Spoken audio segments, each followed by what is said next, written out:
Welcome one, welcome all to Pit Road Productions this fine Monday night. If you are in the American region and time zones, we are here in the Motor City, virtual Detroit Belle Isle, the street circuit that sadly is no longer in use in the real world, but lives on virtually here on iRacing, playing host to the second round of the Podium 1 Fixed Series Championships.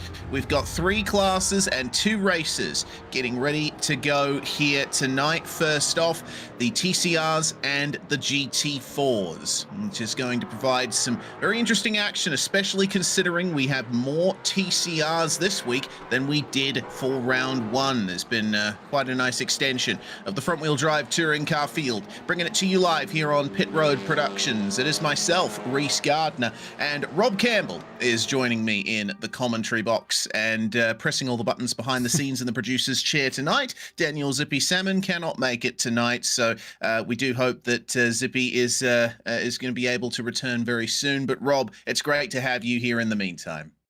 It's been a minute, Reese. It's been a minute, but it's good to be back here on PRP and for a couple of classes that I actually, one of my favorite classes in iRacing itself is TCR. So it's nice to see a league popping up, running the TCRs. I always enjoy driving them, although it's been more than a hot minute since I've driven them, but they always seem like a lot of fun.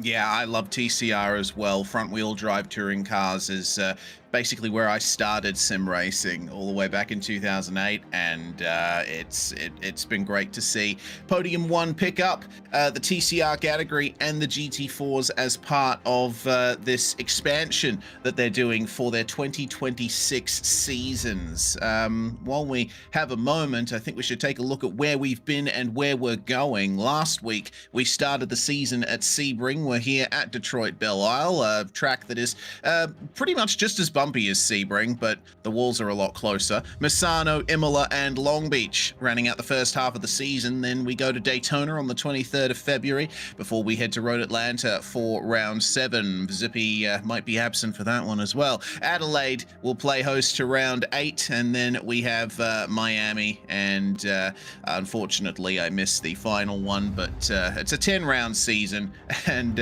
Rob, I'm looking forward to seeing how the drivers tackle all these various circuits. Indianapolis playing host to the final round. This being a multi-class race to start things off with TCR and GT4, they're going to be affected quite a bit by the nature of the tracks we're racing at each week.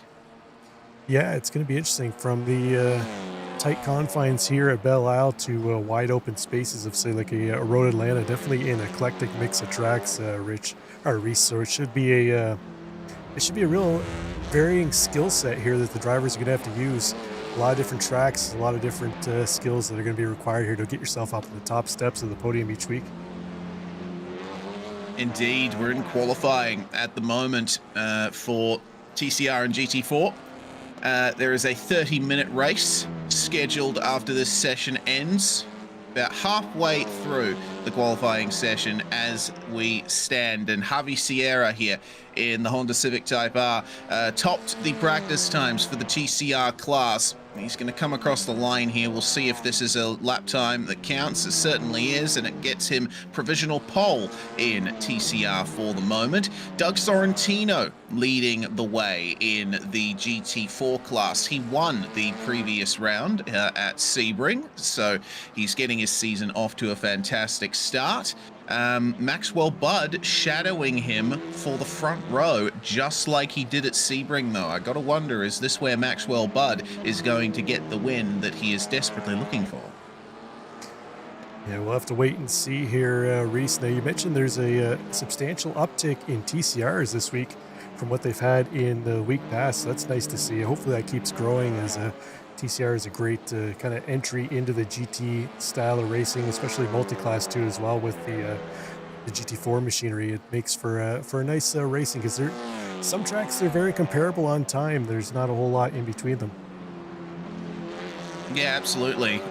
Just for context, I guess, the top 2 TCRs are currently 6th and 7th in the overall times, and the remainder of the GT4s are peppered throughout the TCR field. So Pace-wise, the classes seem very close today, and the slower GT4s may end up being a problem for the fast TCRs at some point. Sean Phillips making a big improvement to 4th place in car number 49. But for the moment, it appears that Harvey and Michael Pacheco, Scott Laurenti, Drew Martin, they are rounding out the overall top 10 in their TCRs. Yeah, I'm just having an issue here with the timing and scoring for some reason, Reese. I'm trying to get that settled out here, but qualifying starting to come down to the end here, so hopefully we can get this fixed up before the race kicks off. Yeah, so I'll let you work on that in the background, Rob, as I talk about the track a little bit and the lead up to this 30-minute race coming up. Pierce Fox going to provisional pole. Meanwhile, looks like Pierce, who had quite the interesting race at Sebring last week, is making good on his car's potential here at Belle Isle, which is a racetrack that hosted various IMSA and IndyCar events over the course of, on and off from the 1980s all the way through to just a few years ago. It uses sets of roads around the Belle Isle Park, which is in the middle of the Detroit River, just over the border from Canada.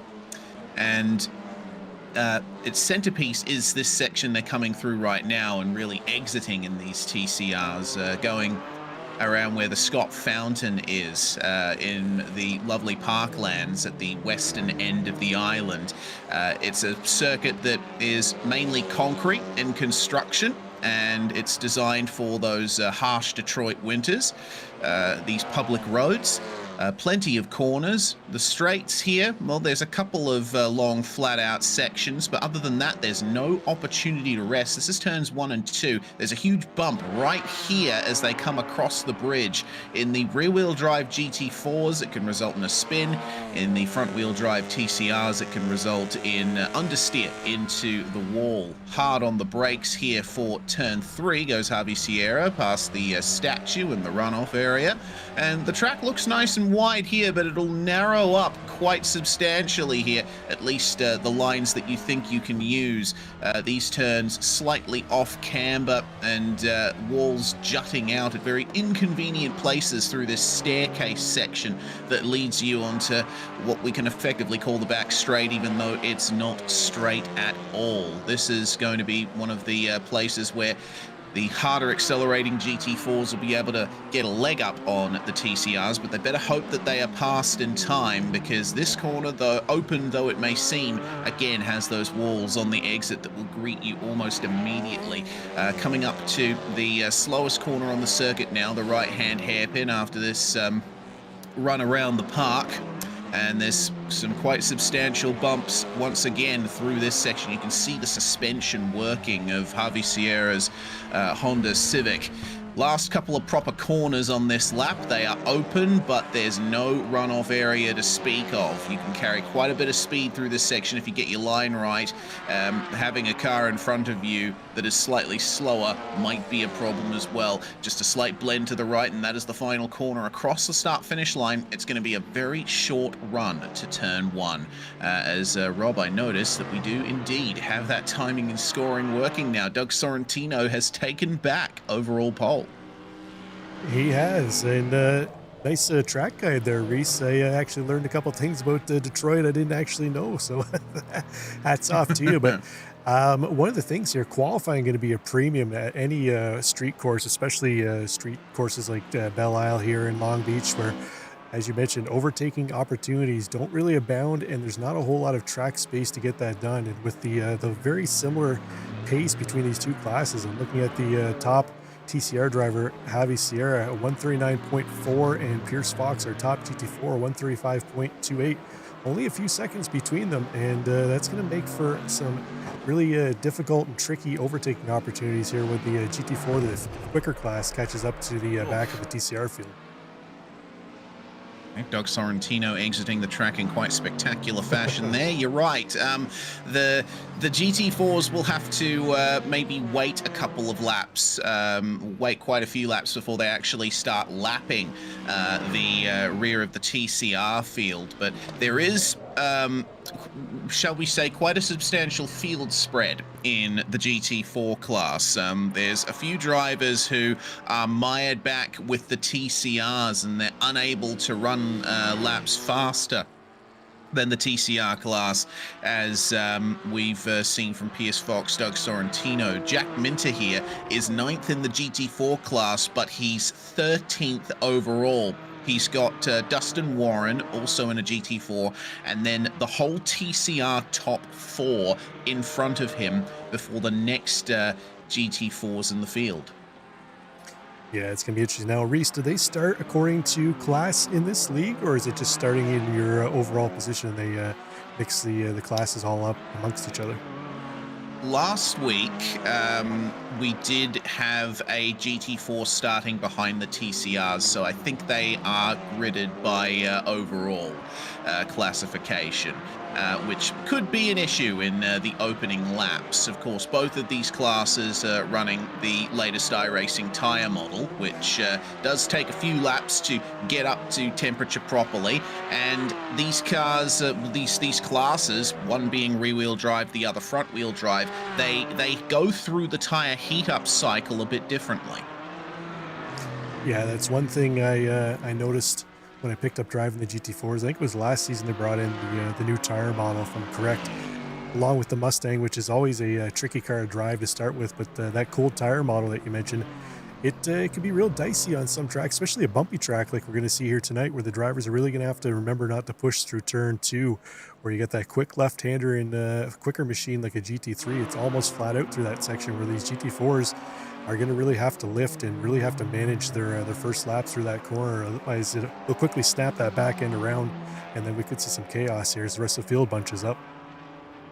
Yeah, absolutely. Lap 1 is going to be a critical time, especially the run out of turn 2, as you said. Maxwell Budd has taken overall pole position and is now down to a 35-1 for the qualifying times. Actually, only running 0.05 of a second off his practice pace, and Bud topped practice as well. So looks like Maxwell's going to be here to fight today. This is Chris Scheusler that we're looking at in car number 61. He's, I think, still learning the limits of the Porsche Cayman here. He's running pace that is slower than most of the TCRs, but one thing that I did notice at Sebring was he kept the car clean, and he was very consistent, if not blindingly fast. So he'll be able, I think, to have a good chance of getting to the finish in a good position here. Yeah, it kind of likens me back to a saying that one of our compatriots, Richard Swindells, always used to like to throw out. I may not be fast, but to finish first, I must first finish, and that's half the battle right there, especially in the tight confines of Detroit Belle Isle. So we might be surprised if Chris Scheusler can stay clean. He might be able to pick up a number of positions here tonight, Reese. Yeah, I certainly think that's a possibility. But disappearing off the circuit, and there's a good reason for that. It is the end of qualifying. And that means we can go through the grid. Maxwell Budd and Pierce Fox are your front row. Round 1 winner Doug Sorrentino starts third alongside Amrit Vestrala, who's looking for a good result here. He did finish fourth at Sebring last round, but made a couple of interesting moves, shall we say, that put him a bit further back. Tommy Polte and Sean Phillips round out your top 6, and then Joshua Travis is 7th in the GT4 class. Top pole position in TCR belongs to Javi Sierra. He's got Michael Pacheco and Scott Laurenti with him. Drew Martin and Dustin Warren round out your top 12. Then it's Jack Minter in GT4, Andrew Garov 4th in the GT4 class, Quinn Manders 5th in TCR. Sorry, Garov is in a TCR. My apologies. This is going to be very confusing. Chris Scheusler 10th in GT4, 16th overall. Zeke Sauter and our man behind Podium 1, out behind the series, CJ Conklin is 8th and last in TCR. Wade Kloblin in car 00. We saw him last round as well. He will start at the back of the grid in his GT4 McLaren. And they pull away now behind the pace car. A short formation lap at Belle Isle. They will be getting up to speed in no time, but while we are at it here, Rob, we should check out the track conditions. Having a look now to see what the track temp is, and it's only 20 degrees Celsius. That is in the low 70s, high 60s, I believe, in terms of Fahrenheit. It is a cool and crisp morning that they have to deal with here. Yeah, it should make ripe for some nice battles here. The drivers won't have to worry all that much about burning up the tires here, Reese, with those cool temps, unless they really get the back end spinning in some of these corners. So it's going to be interesting to see who can push the envelope. But again, this first lap, I'm going to be kind of anticipating. Hopefully, the whole field can get through turn one, or turn 1 and 2, because you hate to see somebody's race wind up in trouble at the start of the race. So especially after putting in all that practice and qualifying. Yeah, absolutely. Looks like there is a bit of class separation going on here, which is difficult for the ones at the back of the GT4 field, but the race has started, and Maxwell Budd leads the way into turn 1. Immediately moving past Pierce Fox for second is Doug Sorrentino as they make their way out of turn 2. Narrow line on the way out. TCR lead to Michael Pacheco. He's past Javi Sierra, but Sierra gets the better run out of turn 2, and it looks like Drew Martin is going to have a go as well, and the other Honda Civic on the right-hand side of your screen, side by side for the lead. It's Honda versus Honda, and Drew Martin, though running wide, manages to keep second, but Javi Sierra, despite a slightly sluggish start, is immediately getting up to speed. Yeah, nice move by Drew Martin. They're picking up 2 spots early on in this one. Reese, we'll see if he has anything to offer Javi Sierra, as Javi, once he got around Michael Pacheco making that challenge at the start of the green flag, he was quickly opened up a gap here of almost a second over Mr. Drew Martin right now. Indeed. Looks like there's going to have to be a lot of work done for the rest of the TCRs if they want any chance of taking that victory away from Harvey. But up the front of GT4, Maxwell Budd and Doug Sorrentino, the protagonists for the win last week, are still going to go at it here at Belle Isle. Maxwell Budd, though, evidently has a lot of potential here around Belle Isle. He seems to like this place, and he's done some great times in practice and at qualifying. Doug Sorrentino, though, from my experience of him, he is a bit of a specialist for race pace. Sometimes his qualifying isn't always up to par, but you can always count on him to gain spots in the race itself. And considering his pace at Sebring last week, I'm expecting big things from him here. Yeah, it's kind of funny. A kind of similar driver myself, Reese. My qualifying skills or aptitude, not the greatest, but I always seem to find that race pace. I always kind of need that rabbit out in front of me to really chase, and it looks like maybe that's working for Doug Sorrentino here as well. As this 2 Mercedes looking strong early on, but Pierce Fox and that Porsche not willing to let them get out ahead of them, as they've quickly dropped Amrit Vestrala in the Ford Mustang in behind them. Yes, the Ford Mustang GT4 has been quite a popular choice in many GT4 leagues. It has great acceleration, great straight line speed, bit too much acceleration in the background for Tommy Polte in the Porsche Cayman, which I would think is a pretty good car choice for a track like this. It's a consistent machine, the Cayman, and a popular one. The Mustang, by comparison, tends to lumber a bit on the front end and has quite a bit of oversteer on the exit as well. Amrit Vestrala is going to be dealing with that the whole time. In terms of the TCRs, if you want some car comparisons, the Honda Civic traditionally hasn't been the best over bumps and curbs.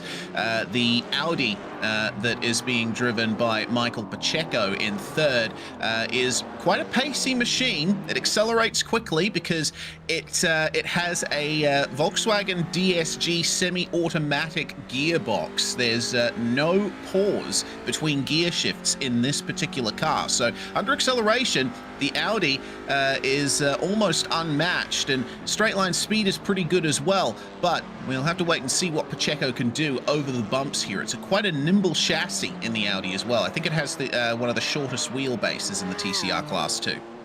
Yeah, it's kind of a shame that the Volkswagen Auto Group itself, Reese, is all but pulled out of competitive racing except for Formula One. Is their Audi TCR cars were always very competitive. The Audi R8 LMS, always competitive in GT3 racing too as well. And then harken back to the days of LMP1 where the Audi was a dominant machine. So it's unfortunate to see them. Hopefully they'll come back in the future, as I always enjoy driving a four-ring machine around any track. Yeah, absolutely. I really enjoy the Audi TCR, which incidentally was the first TCR ever to be added to iRacing.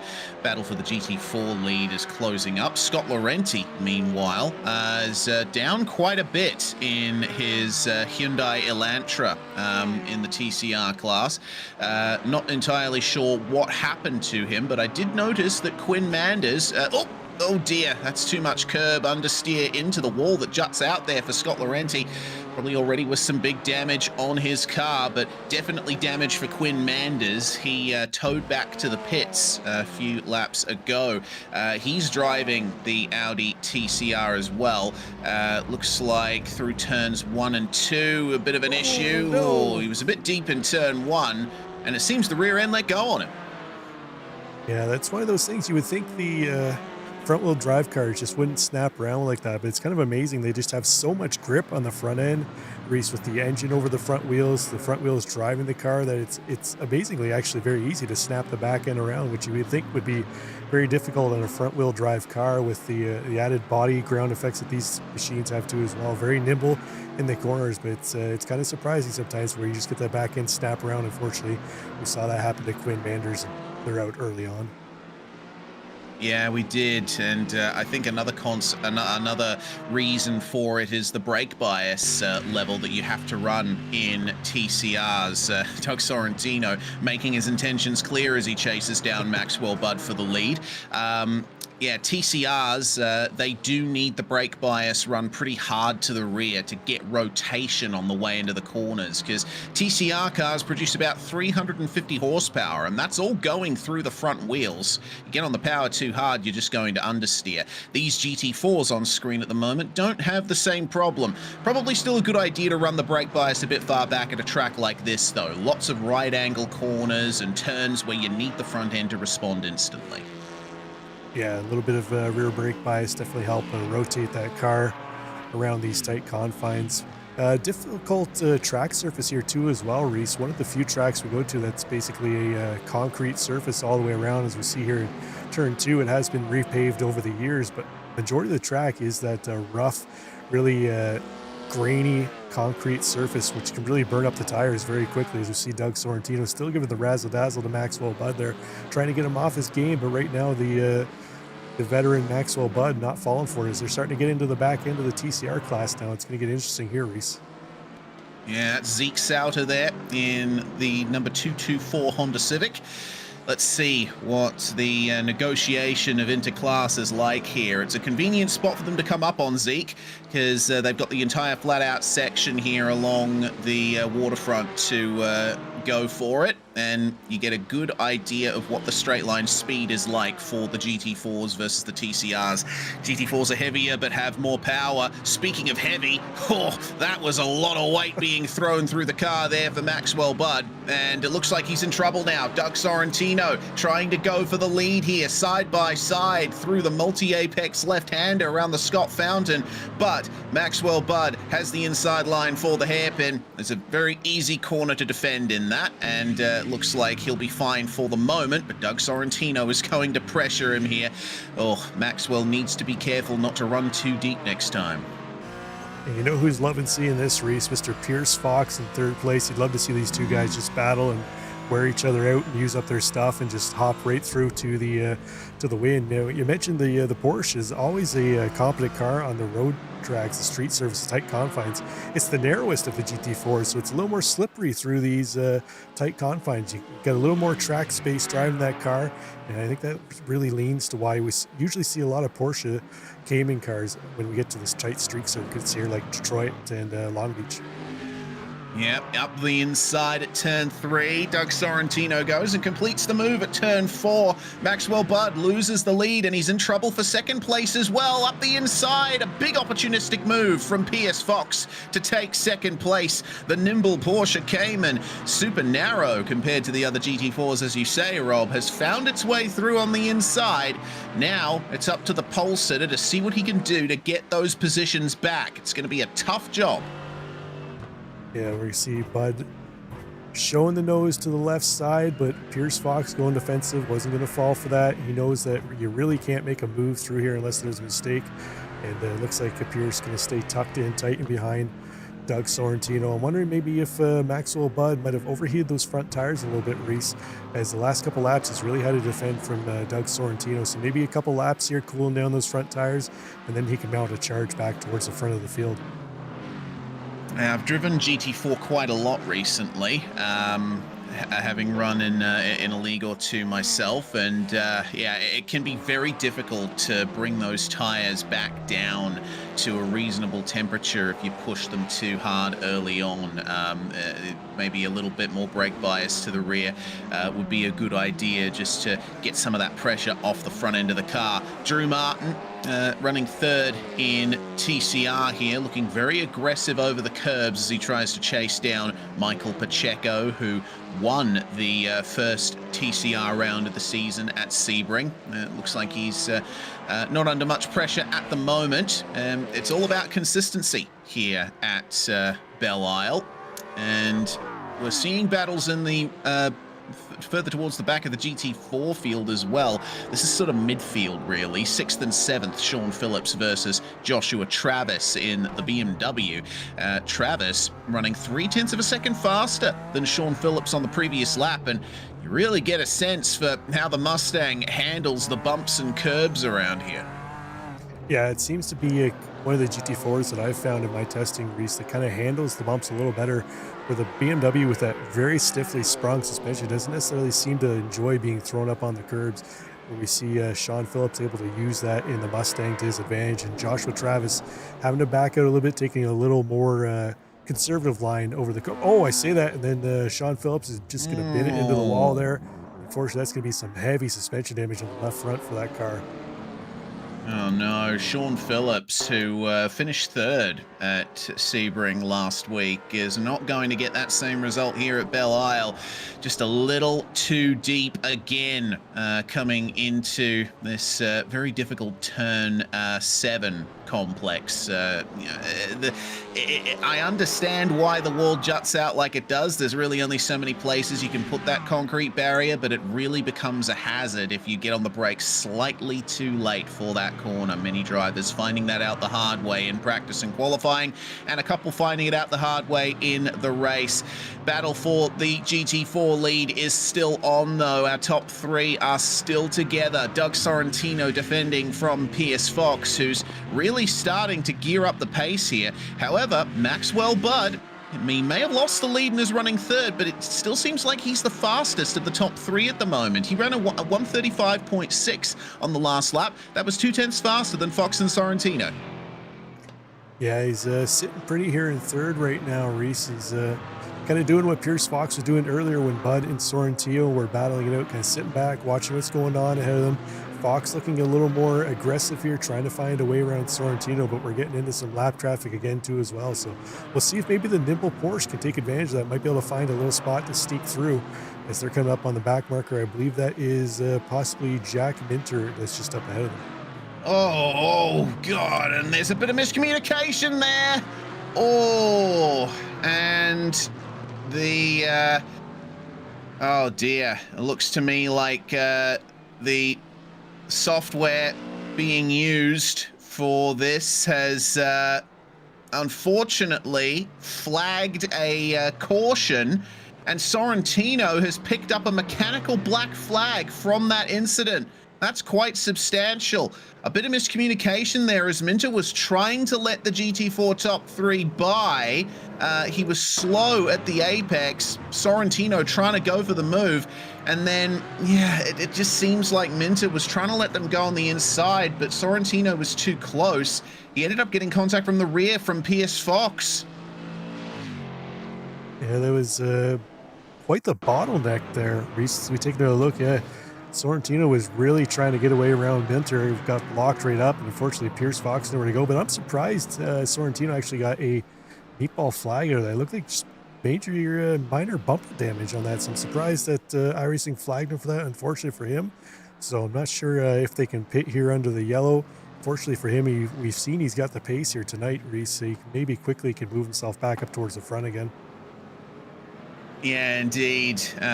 This being an iRacing controlled automated caution, it runs to oval racing rules, which means the pit entry gets closed at the start of the caution period.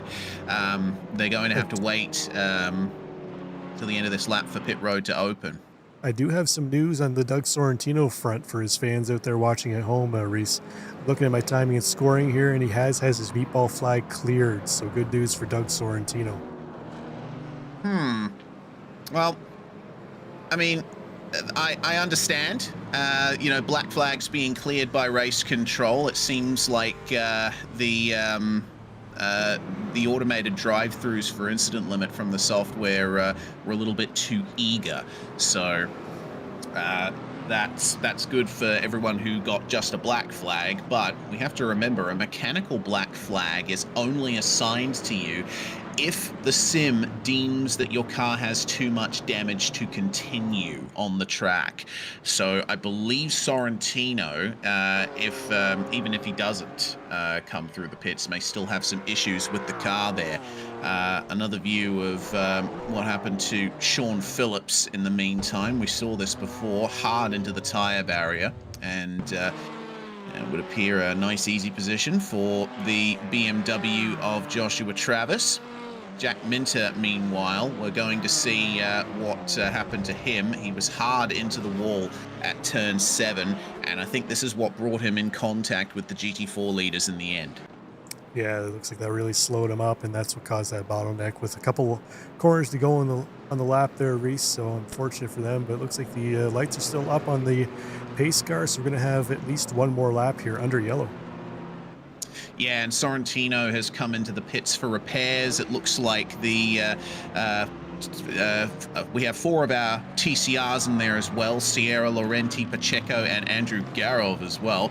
And now it looks like Scott Laurenti has managed to leapfrog a couple of positions in the pit cycle. Drew Martin did not go into the pits. He's now got a nice lead over the rest of the TCR field, but I do see that Harvey Sierra has picked up a black flag on his trip through pit lane, potentially either sped on the way in or got off the limiter a bit too early on the way out. So that is a big blow for what is clearly the fastest driver in the TCR field today. Yeah, he had a substantial lead before the yellow came out, Reese, and with looks like only about 6, maybe 7 TCRs left in the field, I think he should be capable to get himself back up towards sharp into the field here, as we still got just under halfway to go, so still plenty of time for Javi Sierra to get himself up. We've seen him through a number of series up and down pit road productions here over the last few years, so we know he's had pace in a number of sports car varieties, so not really surprising to see him have some strong pace here tonight in the TCR machine. Yeah, exactly. Well, if you're interested in how the top 3 looks at the front of the field, Amrit Vestrala has been effectively gifted a running podium spot out of all of the chaos that has just emerged. It'll be interesting to see if he can match the pace of Fox and Bud at the front of the field. Bless you, Rob. I'm not sure that the broadcast heard that, but in any case, if they did, bless you. Doug Sorrentino has come back out of the pits after 5 seconds spent in the box. Car is repaired, and he is now 10th overall and 9th in GT4.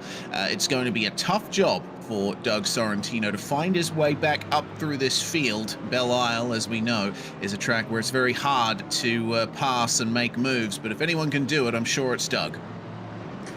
Yeah, he's got a nice little soft paint job on that car too as well, Reese, so maybe everybody will take it a little easier on him once they see him coming up through the field here as he makes his way through. But oh, we got a bottleneck in the back end. I'm not sure who that was last front end. I think it was Michael Pacheco. It looks like iRacing netcode back on as it looks like we might have some... Laurenti's around. Might have some... What on earth? Some unsportsmanlike conduct back here, I think, maybe, potentially. Yeah, that's interesting. Big check up at the back of the TCR field as the race gets back started. Pierce Fox will lead out of turn 1. And yeah, that's a very odd incident between Pacheco and Laurenti. We might have to dissect that a bit more here. It looks like Laurenti was trying to make his way around Pacheco to get the position back before the green flag flew, and there was just a bit of contact between them. Oh, spinning around on the exit of turn 3 is Maxwell Budd. Our pole sitter is spun by the side of the track. He's going to fall all the way to the back of the running order. That is a huge incident for him. Coming into this in second, see McLaren stopped in the background. That was... Wade Kloblin, but on the exit of turn 3, it just looks like Bud maybe got on the power a bit too aggressively, tiny bit of wheel spin, and these GT4s have traction control, obviously. Once that kicks in a slide, there's not much you can do to arrest the slide. So that is 2 of our former top 3 falling by the wayside. Pierce Fox still leads, but Amrit Vestrala second and Tommy Polte in third. Yeah, we've went from having 2 Mercedes in the top 3, Reese, down to 2 Porsches in the top 3 with a Mustang kind of splitting them up. So a couple different manufacturers occupying the top steps of the podium. We'll see if they're able to pull away from the rest of the field. But Doug Sorrentino already up into 6th place here, taking advantage of that mistake by Maxwell Budd to pick up another spot. So he's not too far back. We'll have to keep our eye on him to see how quickly he can move up, try and battle again for that sharp end of the field that he was in before that yellow flag came out. Yeah, had to negotiate some traffic on that first green flag lap, did Doug Sorrentino, but he's made short work of it, and now he's got a clear track ahead of him to catch up to these guys. Vestrala then trying to maintain some consistency, slow through the pits. Maxwell Budd, he's come in for some repairs after all of that palaver at turn 3. And we got a few drivers in the pits as well. It seems that CJ Conklin is out as well, one of our series administrators here at the Podium 1 fixed series. But back out on track, battle between these GT4s for 4th, Dustin Warren and Joshua Travis.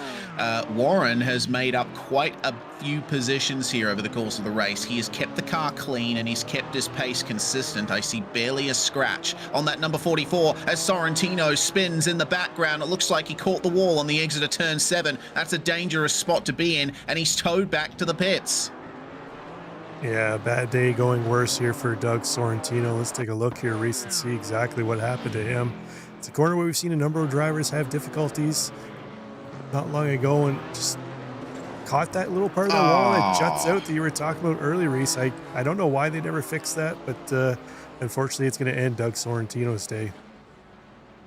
That's a real shame. You know, there was nothing wrong with Sorrentino's entry to the corner.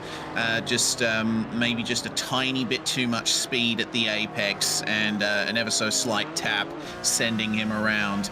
Well, battle once again here for 4th and 5th. This is going to turn out to be quite a crucial round, I think. 2 brutal tracks to start off the season here at Podium 1. Sebring last week, Belle Isle this week. Both tracks that feature quite a bit of concrete surface and quite a few bumps, and they have claimed a few victims here so far. Battle for the TCR lead. Javi Sierra has served his black flag. but has made short work of making his way past the rest of the TCR field and is right on the back of Drew Martin, who is staring down the barrel of a potential race win here today. Yeah, we'll see how long Drew Martin can hold off the charge of Javi Sierra. Just in comparison, Javi Sierra, 3.4K iRating driver, Drew Martin just over 1,000 iRating. So substantial difference in iRating here, which in leagues doesn't necessarily mean a whole lot, but when it comes to throwing these cars around the tight confines, probably Javi Sierra a little more track time than Drew Martin right now, but Drew Martin just needs to make that Honda as wide as he can to try and hold Sierra in behind him. Yeah, that's not a difficult thing to do at Belle Isle. I've certainly had quite a few races here where I've gotten very frustrated because it's really easy to, if you're the defender, to put the car in such a place that there's no chance for your rival to get past at a crucial junction. But if you get the exit right, coming onto one of these long flat-out sections, start-finish stretch beckoning, you might be able to set your rival offline in the first couple of turns. Defensive for Drew Martin into turn 1. Javi Sierra gearing up for the exit of turn 2 here, and this is one of the few places on track where you'll pick up a bit of slipstream. Javi evidently not interested in getting too much of it, but you can see that there's momentum there in the 979, and Martin going preemptively defensive again. I think Sierra might be fooling him into going defensive too early. It's put him offline, it's compromised his exit, and right up the inside into turn 4, Javi Sierra says thank you very much. Yeah, I think that was inevitable, Reese. We could see him setting that up a couple corners in advance, and like you mentioned, he was kind of baiting Drew Martin into going defensive earlier, making sure he was getting off his line, compromising his entrance into the corner where Javi could just run the traditional line, carry a little more pace through, and he's got that move done and dusted. I suspect we'll see him pull away a little bit now. Drew Martin needs to go to school here, kind of follow Javi around, pick up his lines, see where he can pick up a couple tenths here and there, as it doesn't take a whole lot at a short circuit here like Belle Isle, where you pick up a couple tenths here or there, and next thing you know, you're stuck right on the back bumper of that car ahead of you and put some pressure back on him. Yeah, looks like Drew Martin able to maintain some good pace, and I think that might be because he didn't go through the pits. Remember, Javi Sierra had to come back into the pits after his initial trip through, and his tires might be a bit cooler as a result. The TCR cars are very sensitive to those tire temperature changes. Let's see if Martin can hold on to the back of Sierra, but now that it's been a couple of laps, I think the tires for the 979 are truly up to pressure and temperature, as we've reached 4 minutes to go in this first race of the evening. Remember, we have the 40-minute GT3 race coming up just after this. Some massive expansion that the Podium 1 League has gone through in the last couple of months, and I really like this 2-race, 3-class experiment that they've got going at the moment. It's certainly provided some great action here at round 2. For the lead of GT4, though, it would appear that things have really cooled down. Amrit Vestrala unable to really shadow Pierce Fox here, but he is running consistent times. He's pretty much running the pace of Tommy Polte at the moment, so under no pressure for second place. No other GT4s really involved in a battle at the moment. Looks like it may be a quiet end to this race, but now that I've put those words out into the world, something might change. The commentator's curse is always a real thing here, Reese, as we take a look and see what happened to Sean Phillips. Front end of that Mustang hurting a little bit, but coming into the end of the long front straight. Oh, into the wall again. Unfortunately, the McLaren of Wade Cloblin, nowhere to go, gets caught up in the back end of that Mustang. That's a shame for Phillips. He's obviously got quite some pace in that Mustang. Through consistency and staying out of trouble, he got 3rd place at Sebring last week. Dustin Warren making his way up to 4th now, and once again, it's just been a case of staying out of trouble for him. Once more, I see barely a scratch on that Red Bull liveried number 44. All he has to do is keep it out of the wall for the next couple of minutes. Well, all right, reset the count there, slight tap. But he's been able to keep that pace going nicely. Just needs to hold on. He's not under much pressure from Joshua Travis, and he'll get a well-earned 4th place out of this if he keeps it up. Yeah, and he's our biggest mover of the day, up 8 positions. So hats off to Dustin Warren, as you mentioned, keeping that car clean, which is tough with the tight confines here, especially when you're driving a Red Bull livery too as well. We all know the lore of the Red Bull livery in sim racing race, so him bringing home that car clean really goes against that narrative. But well done for Dustin, picking up 8 spots. But looks like the man of the evening in the Porsche is going to be Pierce Fox in the Cayman with only a couple laps to go for him. Yeah, white flag out, and the final lap begins. Pierce Fox, on the scene for the big incidents at the front of the GT4 field, but I don't think really through any fault of his own. He was just caught in the middle of that little miscommunication between Jack Minter and Doug Sorrentino as the lapping procedure started. He leads by nearly 3 seconds over Amrit Vestrala, and despite a slightly crumpled front bumper, Fox is still maintaining fantastic pace, running in the 135s. The 711 liveried Cayman just needs to complete the next half of the lap here, the very brutal section past the Scott Fountain and through the final corners where there's barely any runoff to speak of. Just a little more pressure on him here. Yeah, trying to navigate through this tricky area. We've seen a number of drivers lose it here this evening. Keeps it well off that little jut out on the left side. Reese, he's seen a number of his competitors fall by the wayside, hitting that this evening. He knows enough to stay way off that wall, and only about 3 more corners to go here for Mr. Fox to wrap up round 2 here of the Podium TCR GT4 series.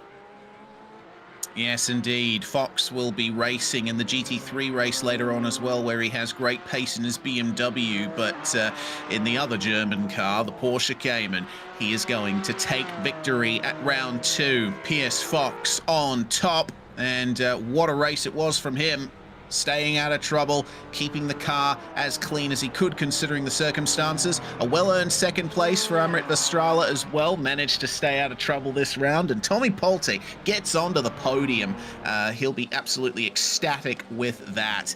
Javi Sierra, meanwhile, has extended his lead out to nearly 5 seconds over Drew Martin for TCR. And the 979 Honda Civic is going to come across the line in 1st place. So we now have 2 winners from the first 2 rounds in both of our classes here. Martin taking 2nd place, and Pacheco, who won round 1 in TCR, gains 3rd. He's going to keep up a nice consistent points total from that.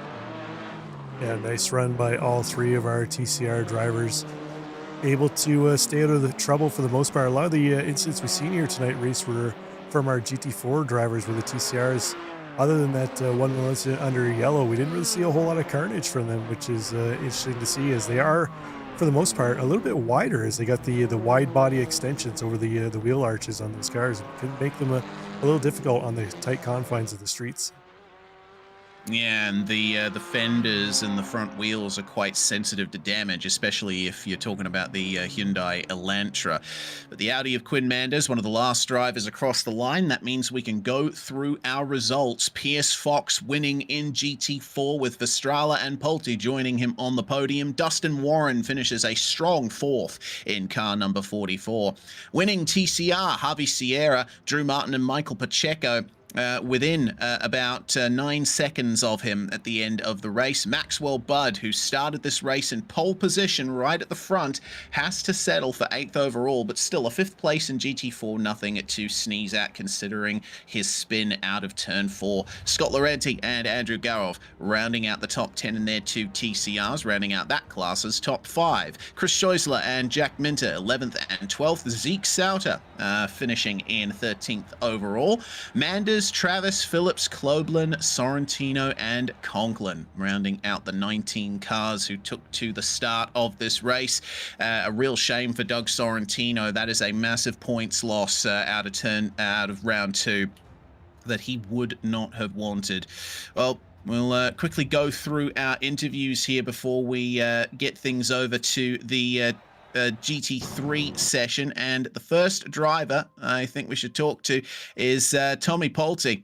A fantastic third place for you, Tommy. Keeping the car clean and out of trouble was key here today. Yes, it was. Yes, it was. Yeah, it was a lot of fun. We had a good little run, and we all enjoyed that little full course caution. Kind of brought everybody back together. That was cool. Yeah, indeed. A little bit of a interesting mix to the action. The Porsche seems like quite a nimble car. As Rob and I mentioned during the race, it is the narrowest of the GT4 cars. Do you think that helped you at such a tight circuit as this? Yeah, you know what? That makes sense. That thing is fun to throw around, I will say. Coming from the GT3s last session, these GT4s are fun to drive, and yeah, especially on a track like this. Yeah, that makes sense. Being I think I came away with a 0x, so didn't even touch a wall. I don't believe. Yeah. Yeah, 0x at Belle Isle is quite an achievement, Tommy. You should be very chuffed with yourself for that one. But coming out of round two, a solid finish on the podium, staying out of trouble. And I think consistency is going to be key this season for picking up points. So hopefully this isn't the last time we're talking to you. Yeah, appreciate that. Yep, I missed week one, so it was a good start for me to get going here on week two. Thanks, guys. Indeed. Tommy Polte there. Thanks very much for joining us. Next up, we'll have a chat to our overall and GT4 winner, Pierce Fox. And, well, Pierce, you had pace from the start. Ultimately, it was an altercation with lap traffic ahead of you that got you that win. Yeah, I feel super bad to Doug for smacking him in the back, but I'm grateful for the win and was lucky that my biggest competitor spun out behind me too. So, I mean, a win is a win. I'll take it. Absolutely. It is going to be max points from the race for you here in TCR and GT4. You're going to have to get back into the game pretty quickly, though, because you got the GT3 race coming up after this. What are you expecting from that? Much faster cars, more downforce, and maybe potentially having to drive with your eyes on stalks. Yeah, so I'm actually putting in laps right now just to remember where my braking points are in the BMW, and I was at pretty good lap times in practice, so I'm hoping to be able to compete. Excellent stuff. Well, congratulations on the win, Pierce. Getting the dub in the end. Hopefully we're chatting to you again next round. All right, y'all take it easy. Pierce Fox there winning in GT4. And finally, we'll get another TCR. We'll get a TCR perspective here. Sorry for the dragging around, guys. Drew Martin joining us then, finishing in second in the TCR class. You were one of the only TCR cars to not come into the pits, and you ended up getting quite a bit of track position out of that. Yeah, I glanced down at my calculator after going a couple laps, no throttle, and was like, yeah, we're gonna not go in and see if we can take first, and then immediately hit a wall after the restart. But it made for some good racing. I think we had some good battles for first, and coming up with second again is huge. Love it. I think my dad's watching in the hospital right now, so what's up, Pop? Yeah, man, had a blast. Those TCRs are fun. Yeah, certainly are. It's quite a bumpy circuit here at Belle Isle, which can play havoc with the general behavior of these front-wheel drive touring cars. How much were you having to manage the rear end? Not much. That Civic is super forgiving. Kind of anticipate the bumps and can use that to pull you straight through that corner. So I was just doing my best to keep up with Javi. He's fast, so just kind of trying to take notes and do what he did. Well, it netted you a solid podium finish out of this round, Drew. Congratulations, and hopefully we're going to be seeing yet more results from you of that fashion. Thank you very much for joining us. Yeah, thank you, guys. Drew Martin there finishing second in the TCR class. And, well, it looks like the GT3 session is up. So while we get ready to jump into that, I think a nice opportunity to thank the sponsors of this fantastic series. They are responsible for helping the crew at Podium 1 to get this all up and running. Our returning sponsor, Carbless, offers a line of premium canned cocktails designed for drinkers who refuse to compromise on flavor or fitness goals. These ready-to-drink options featuring vodka, rum, and tequila bases for classic drinks like margaritas and mojitos are built on a simple promise: bold flavor with zero compromises. Every 12-ounce can is 0 sugar, 0 carbs, gluten-free, and just 100 calories. A new series sponsor, Nixon Power, is headquartered in Brentwood, Tennessee, and focus exclusively on the power generation marketplace. They provide industrial, residential, and marine generators, complemented by an aftermarket team that delivers premium technical services and parts support. Moser Racing is a fast-growing brand making high-performance sim racing hardware for PC and console, VR and flight simulation. Known for affordable, powerful direct-drive wheelbases, modular wheels and pedals, Moser offers a full automotive-engineered ecosystem from beginner bundles to high-end setups, including durable, realistic equipment like steering wheels, digital dashes, and flight simulation gear. Speed Designs, located in Phoenix, Arizona, specializes in custom helmet painting, providing unique, modern, and high-speed designs to drivers across the globe, including those in Formula One, IMSA, pro karting, NASCAR, and dirt track racing.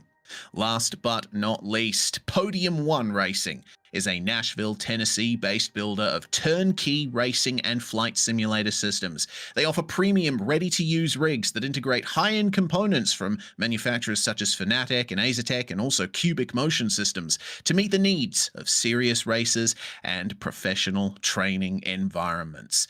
All of these sponsors instrumental to helping to get the series off the ground and continue it running here, especially with the expansion that we've had in the series, having 2 races for this season. Used to be just the GT3s going for 40 minutes, but now we've rounded TCR and GT4 into that as well. It's going to be a very fun time indeed, Rob. I'm looking forward to seeing how the GT3s tackle Belle Isle. Yeah, it's going to be drastically. I think we're going to have a lot more cars in the field here if I'm having a look correctly at what's registered as far as entries, Reese. So it's going to be a lot less opportunity for overtaking. We could see a whole lot of carnage at this one. We could see a whole lot of passing too as well. So stick around if you want to catch that action. It's coming up shortly. Yep, certainly is. We're going to go on a very quick break here on Pit Road Productions, and when we come back, we'll bring you the GT3 action from Belle Isle and the Podium 1 Fixed Series Championships.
And we are back. Welcome to the Podium 1 Fixed Series Championships here on Pit Road Productions. If you're just joining us, you missed out on a pretty fantastic GT4 and TCR race, but there's still more action to come. You'll be eating good with GT3s about to make their way around Belle Isle for 40 minutes here.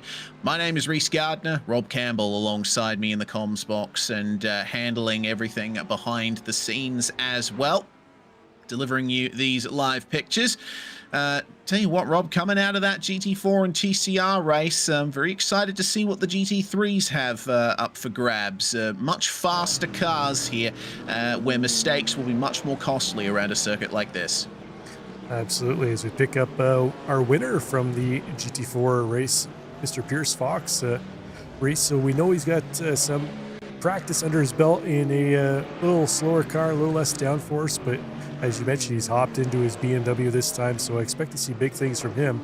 Already sitting at top of practice right now, so he looks like he's going to be potent here again in his GT3 machines. Absolutely. Topping the standings as they are at the moment. Bryce Crone snatches it away from him. Car number 5, the first car into the 1 minute 27s in qualifying. The Mercedes looking nice and quick here today. And Maxwell Budd is also here too. Maybe he'll be able to get himself a good result here in the GT3 race after starting on pole for GT4. But a spin out of turn 3, making it all go wrong for car 008. He's out of the Mercedes and into the Porsche, so let's see what pace that can bring him. Yeah, I find it kind of interesting, Reese, that some of the drivers we had in the GT4 race earlier, like Maxwell Budd, was in the Mercedes, but he's hopped into the Porsche. In GT3, Pierce Fox was in the Porsche, came in GT4, he's into the BMW. So it's always kind of interesting where you get drivers kind of moving from a different car manufacturer from GT4 to GT3, where you get sometimes you get the purists that'll only drive the BMWs, they'll only drive the Mercedes, they'll only drive the Fords. So it's kind of interesting to see how these drivers really don't have a loyalty to a certain brand. They're just going to hop in whatever they feel is quickest for that race. Indeed. There's going to be quite some interesting runnings going on here with drivers jumping between different types of machinery in the 2 different races we have for each round. Kerry Corcoran sitting 8th as there's quite a battle going on for the overall pole. Looks like Bryce Crone and Pierce Fox have been trading a lot of places for the overall pole position here.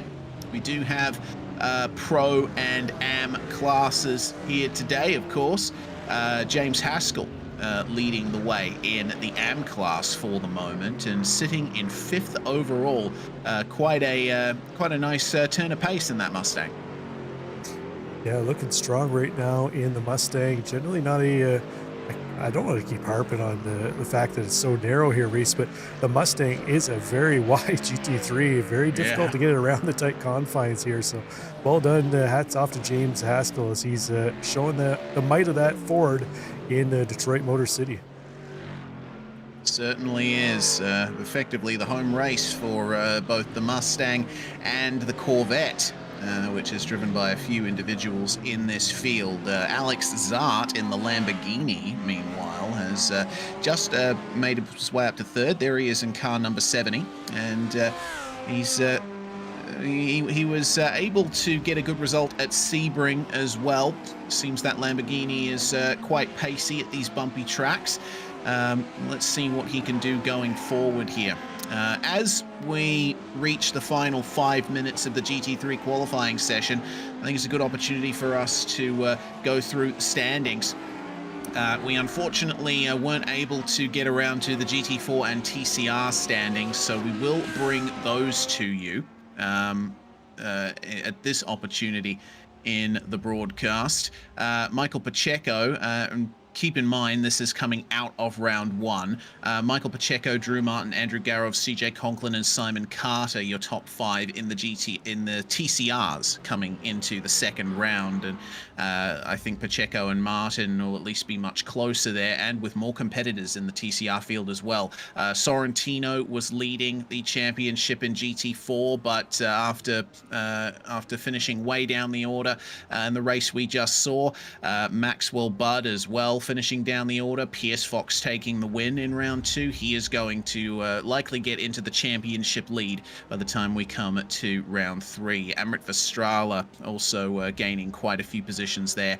In the GT3 Pro Championship, Joshua Wilford took the win at Sebring, but he is not here for the second round, and he told us that at the end of last week's broadcast. So that leaves the opportunity wide open for Chris Crone, Mike Rose, Pierce Fox, and Alex Zart to try and get themselves a bit closer to that championship lead. And it's a great opportunity considering Wilford's pace. He certainly has a leg up on a lot of other competitors in this field. Dustin Warren leading the championship in the GT3 AM class, with Kenneth Narvaez only 1 point behind him. Ben Milik another 2 points behind that. Garov and Belair equal on 40 points. It's very close coming out of this first round. Yeah, it's always nice to see some tight battles for points championships. Reese, it makes it all that much more fun when you're going into battle week in, week out with 4, 5, 6 drivers. It looks real tight in the GTT category. So, and then if I'm looking correctly here, the drivers we have leading the GTD class right now aren't the drivers that coming into this one leading the points. So we could see a shakeup heading into round 3 even more. Yeah, we certainly could. I believe there is a drop round though, so it's likely that once those drop rounds are applied later in the season, it might not be much of a blow for Joshua Wilford not being here today.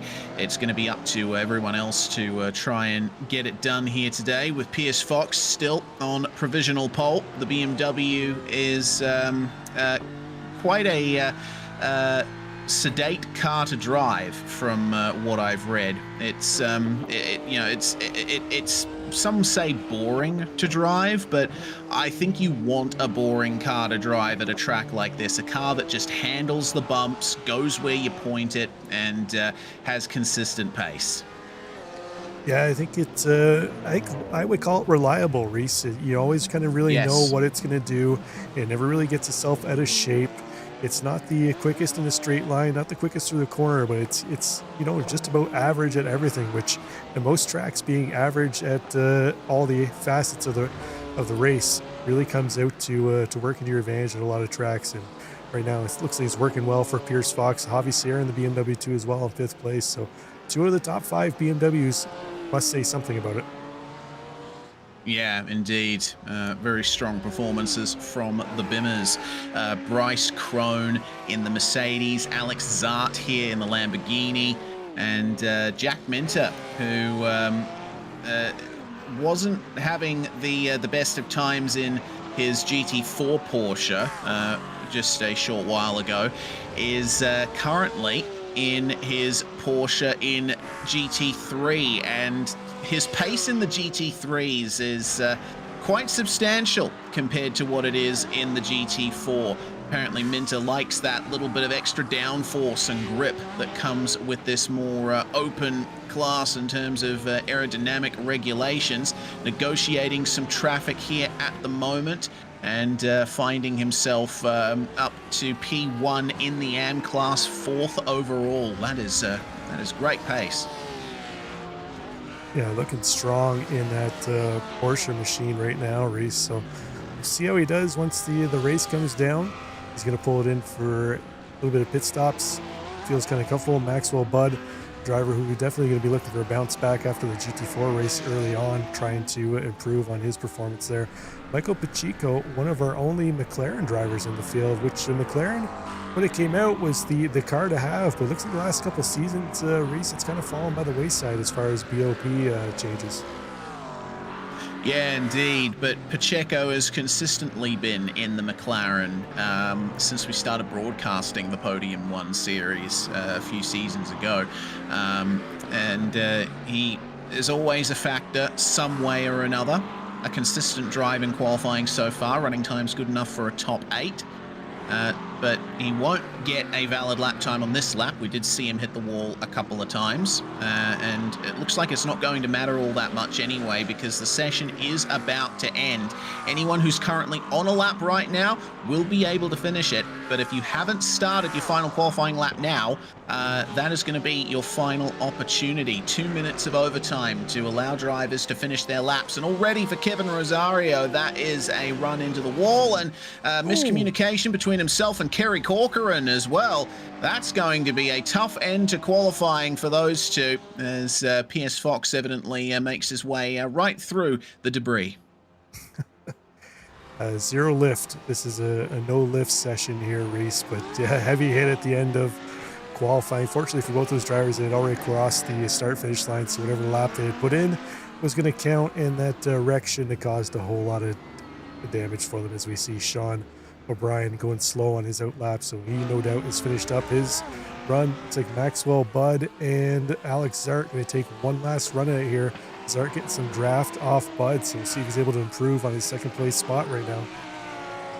Yes, exit. Oh, and that's into the wall there for Zart. Final lap is not going to count for him. What about Maxwell Budd? Is there going to be an improvement here? There is. He moves up to 4th from 6th. Great improvement in the dying seconds of the session. That's exactly what he needed. But unfortunately for Alex Zart, he's missed out on that opportunity to grab pole position. And there's only a bit under a 1/10 of a second between P.S. Fox and Alex Zart for that overall pole. Michael Pacheco evidently still on a lap as well, but with 35 seconds remaining, not too sure if he's going to be able to make it to the line before the session officially ticks over. Making his way through the multi-apex left-hander. The McLaren always very low to the ground, mid-engine machine, and it has quite good pace, as do all of the cars in this class. Balance of performance has traditionally been quite close in recent seasons, but preference winning out for a lot of other car models over that McLaren. And just a few seconds remaining. I think Pacheco just made it to the line there, but the lap ultimately didn't count. So that's going to be the end of qualifying there for the GT3 race here in the Podium 1 Fixed Series Championships. Let's go through the grid then for the GT3 race. 40 minutes with a pit stop. P.S. Fox taking pole position, got Alex Zart alongside him, just 0.09 of a second back. Bryce Crone and Maxwell Budd, 3rd and 4th. Kevin Rosario in P5, with Jack Minter taking pole in the AM class. Javi Sierra, 7th place with James Haskell alongside him. Matt Jones and Michael Pacheco rounding out your top 10. Then it's Manuel Sandoval and Ben Milik rounding out your top 12. Sean O'Brien starts lucky 13th alongside Kerry Corcoran. On the 8th row of the grid, Kenneth Narvaez and Wilton Palermo. Zeke Sauter, we saw him in a TCR just before. He's in a GT3 now alongside Amrit Vestrala, who finished 2nd in the GT4 race earlier. Quinn Manders and Michael Clark round out your top 20. Then it's Dustin Warren, Andrew Garov, Joshua Travis, and Sean Phillips rounding out your top 24 cars. Tommy Polte will be, I think, the last car to take the grid. CJ Conklin and Drew Martin will be in race control for this one. Live stewarding, a big part of the expansion of this series being implemented for this season. And I think the stewards are going to have quite a bit of work to do, considering the pace of these cars and the nature of the track. Yeah, it's going to be interesting. Definitely a lot more cars on track for this one. Reese, 25 cars compared to, I think we had 15 or so in the first race. So you add those 10 other cars and the vast size of these GT3 machines, the pace they can go. And I think turn 3 is going to be really interesting once they get down the end of that straight for the first time. Yeah, turn 3 will certainly be interesting, as you say, but I think I'll be focusing a lot on the exit of turn 2, because that is where things traditionally go off on the way to the end of the first lap. Let's see who makes it through in the end. lights up and they'll move their way around the second half of the lap here at Belle Isle for the rolling start. It's going to be an interesting matchup here between Pierce Fox and Alex Zart. Zart obviously going for that mid-engine Lamborghini, which tends to be on a bit more of a knife edge than the BMW M4 of our pole position car. At a track like this, that might not be the best thing, but Zart certainly has the pace and the skill to at least keep up with Pierce Fox. We'll have to wait and see if he'll be able to make the pass in the end. Yeah, it'd be interesting to see too as well, Reese, as we caught at the end Alex Zart and Maxwell Budd on that last lap making the run to the line where it looks like Zart was tucked up so tight in behind he couldn't really see where the wall was. So it'll be interesting to see with these wider GT3s, they have that much less viewing distance around the car ahead of them. It's not out of the realm to see a number of drivers have that same issue happen where you're following so close to the car ahead of you. Next thing you know, there's that outside wall and you've ripped the left front suspension right off the car. A lot of potential for damage, debris, and chaos here, but we'll find our way to the race start here. Green flag flies for the GT3 race, and already Alex Zart under pressure from Bryce Crone for second place as Pierce Fox tries to skip away in the lead. Bit of curb usage there for Zart. Narrow exit out of turn 2. He won't have the acceleration, the momentum that he needs to defend the position from Bryce Crone, who has the inside for turn 3. This is where you were thinking things would go off here, Robin. It looks like we've got a bit of contact between P2 and P3 there as Michael Pacheco round the outside of Matt Jones gains 1 position. Evidently, looks like a relatively clean start, but they've still got the staircase to negotiate here. Caution's out. Yeah, we got caution on the field. I'm not seeing anything necessarily flagged here, Reese. So I'm wondering if what's going on here. I'll click on the yellow flag, see something comes up, but overall, I didn't catch anything going on. I think maybe it's just a slip of the finger or maybe a false start. Because I think Pierce Fox looks like he got a substantial jump at the start. Is this a go on green league or is it a go on leader? I believe it's a go on leader. I don't think there was anything wrong with the start necessarily, but I think it might be an aspect of the software that's being used to do race control here. There is a feature, I believe, that automatically triggers a caution if there's a certain amount of incidents at any one time. And with everyone trying to negotiate around this place, you know, there's 0x's, maybe a couple of 2x's as well, and so that might have triggered the automatic safety car there. Well, looks like the field's starting to get bunched up in behind the pace car. I'm having a look at my race control software.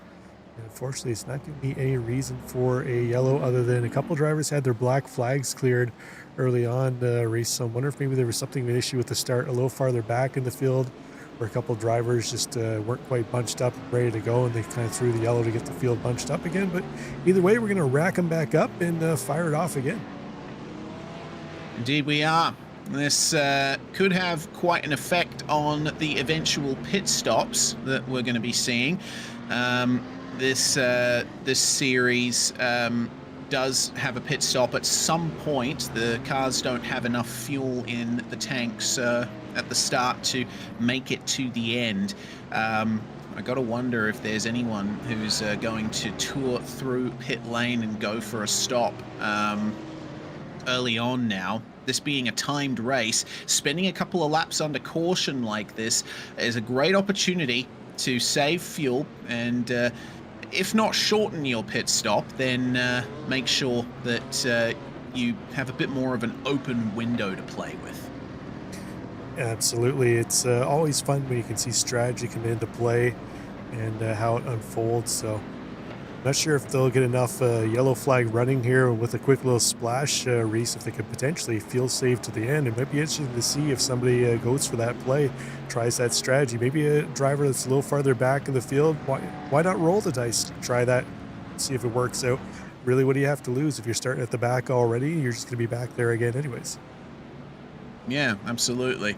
If you're down the back of the field, you might as well give it a go. Drivers up the front, though, may be a little bit more hesitant to do anything wildly out there.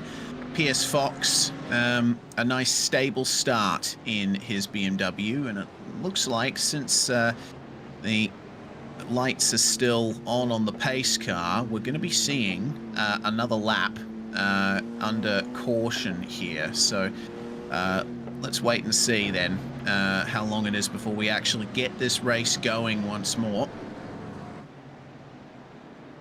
But it's a nice opportunity to go for a tour around Belle Isle in slow motion, as it were. Same track conditions as the GT4 and TCR race earlier. 19, actually down 1 degree in air temperature, but the track temperature remains the same at 20 Celsius. So it makes sense why we're seeing so much weaving from these drivers. It's an opportunity to maybe get a few degrees more heat into these tires. God knows you're going to need it. Yeah, and again, the GT3 machines got that new tire update that we were talking about in the GT4s a number of seasons ago.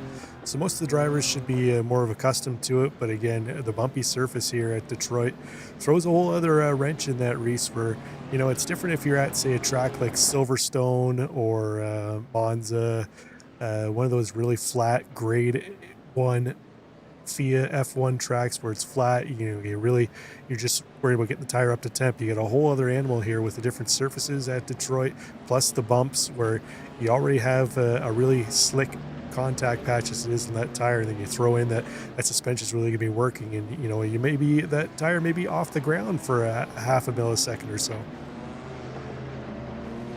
Yeah, indeed. And a stable platform is incredibly important in GT3 machinery.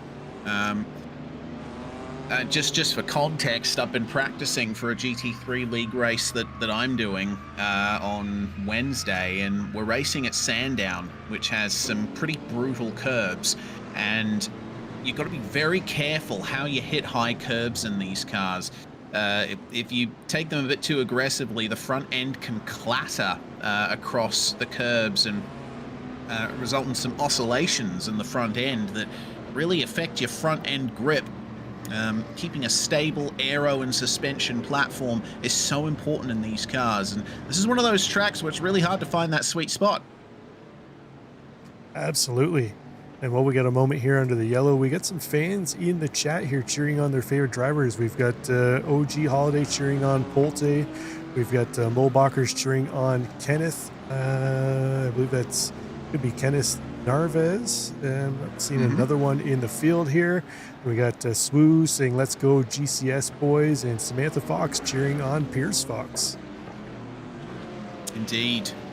Pierce Fox with one of the biggest cheerleaders of all, as he's getting ready to take to the start here.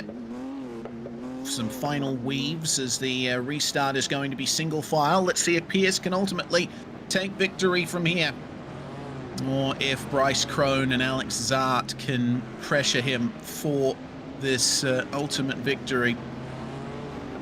Here we go then. Right behind the old iRacing Mustang pace car. Good to see that car getting some use. I spent a lot of time driving the FR500S back in the day. But into the pits it'll come. And away we go for the race restart here with 32.5 minutes still on the clock. Immediately Bryce Crone on the attack on Pierce Fox.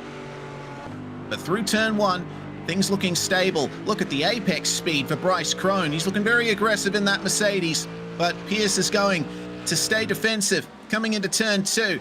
Does Crone try to squeeze him? No! Oh my God, moving across, and Pierce Fox making contact with Bryce Crone as he tried to move back across the track.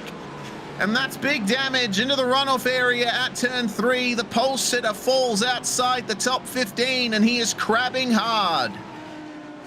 Yeah, unfortunately, after that great start he got in the original green flag drop, Reese, it all comes to tears here into turn 3. So he thought he had that space, but unfortunately wasn't quite clear of Crone, and we see the after effects of what happened there. Yeah, I saw Bryce Crone actually if not moving to the right, then he stopped moving to the left on the way into the braking zone for turn 3, and I think Pierce Fox was caught out by that. I'd be interested to see what race control thinks of that, but yeah. Whether or not Bryce Krone's going to get a penalty for that remains to be seen. What is for sure is Alex Zart has moved to the lead of the race. Krone still in second, with Maxwell Budd trying to chase him down for second place. Kevin Rosario's not too far behind in the number 6 Mercedes, teammate to Bryce Krone. And he himself is under pressure from Jack Minter, who still leads the AM class here today. AM running at the top 5. James Haskell second in AM, not too far behind him. This is going to be a fun drive for sure for these two, but it would appear that Minter has a bit more of a lead than Haskell would like. If anything, Minter is pressuring the back of Kevin Rosario. Yeah, strong run for Jack Minter. Unfortunately, had a bit of an episode in the GT4 race earlier on. I don't think he ended up seeing the checkered flag in that one, Reese. So looking for a better performance here in this race for Minter. As you mentioned, putting a ton of pressure on the back of Rosario right now. So Porsche versus Mercedes. We'll see which one prevails. The Porsche, again, as we mentioned, the GT4 race earlier on, it's one of the more narrow GT3 cars, where that Mercedes a little more wider. So Kevin Rosario going to have to wait that extra millisecond or so in some of these corners to really get back into the throttle, where Minter having that advantage of a little narrower car, a little shorter wheelbase, can be able to get back into the throttle a little quicker than Rosario. Yeah, and car drivetrain configuration plays a part as well. The Mercedes has the engine just behind the front axle. The Porsche, being a Porsche, has the engine slung over the rear axle, and so it's great on traction out of the corners, but the Porsche in GT3, the last few seasons in particular, has been a bit down on straight line speed. We're seeing some of that right here in the battle for 10th overall. Manuel Sandoval in the Porsche, Ben Milik chasing him down, and under a lot of pressure from Kenneth Narvaez as well. Let's see, the straight line speed advantage for the Mercedes creeps ever closer to the Porsche, but the straight's not long enough to really take advantage of that. Bounce off the curb on the way through turn 3, and they'll continue their fight, see who gets the most consistent run through the staircase. Pierce Fox has made his way out of the pits and is back on track. Matt Jones in the Acura, the next car, I believe, to come into an issue. Loss of traction out of the hairpin. It's very easy to do. It's quite a bumpy exit. Yeah, it's strange to see that in the NSX, as it's generally one of the most planted GT3 cars. It's almost understeery to a fault, where it's really hard to break the traction on the rear end. But again, you throw the bumps in the Detroit into play and anything can happen. But Alex Zart looking strong up front here now. Reese has been able to take advantage of that incident between Krone and Fox. So that Lambo looking strong. You had mentioned early on, we're quite sure how it was going to fare, where it's again, it's a GT3 that's a little more on the understeery side, that mid-motor layout, compared to say the front engine cars that are really dirty with all that weight on the front end. Yeah, indeed. Initial turn-in is very nice in the Mercedes in particular, which is my weapon of choice when I go GT racing. But the mid-corner speed and I guess the overall dynamics of the chassis work very nicely in the mid-engine cars like the Lamborghini, running a naturally aspirated V10 engine just behind the driver there. Mercedes, by comparison, runs a twin-turbo V8, which has quite a nice engine note. I think that's one of the main reasons I love driving this particular car so much, is listening to this gorgeous engine note, that bassy rumble of the German V8 as it chases down the I want to say Italian V10, but it's actually not. The Lamborghini runs the V10 engine pretty much the same as what Audi uses in their cars. It's the Italian-German amalgamation machine, where I think actually under its underpinnings, Reese, it's probably more German than it is Italian anymore. But who doesn't love a nice roaring V10 machine, though? Yeah, screaming V10 for sure. It's another twin-turbo V8 behind the driver in the McLaren here that Michael Pacheco is driving. And Pacheco has had a consistent run so far, up 2 positions from where he started, and managing to keep Kerry Corcoran and Manuel Sandoval at bay.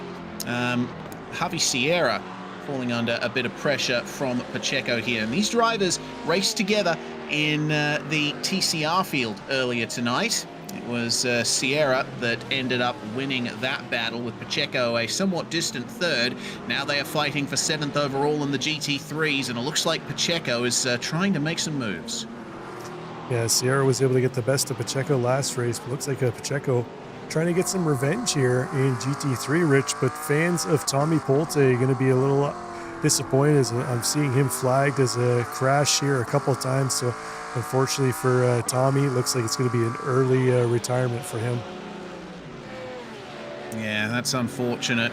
Well, it'll be quite difficult to recover from incidents like this. Polte going over the bumps, and was this another loss of traction on the exit? Not quite.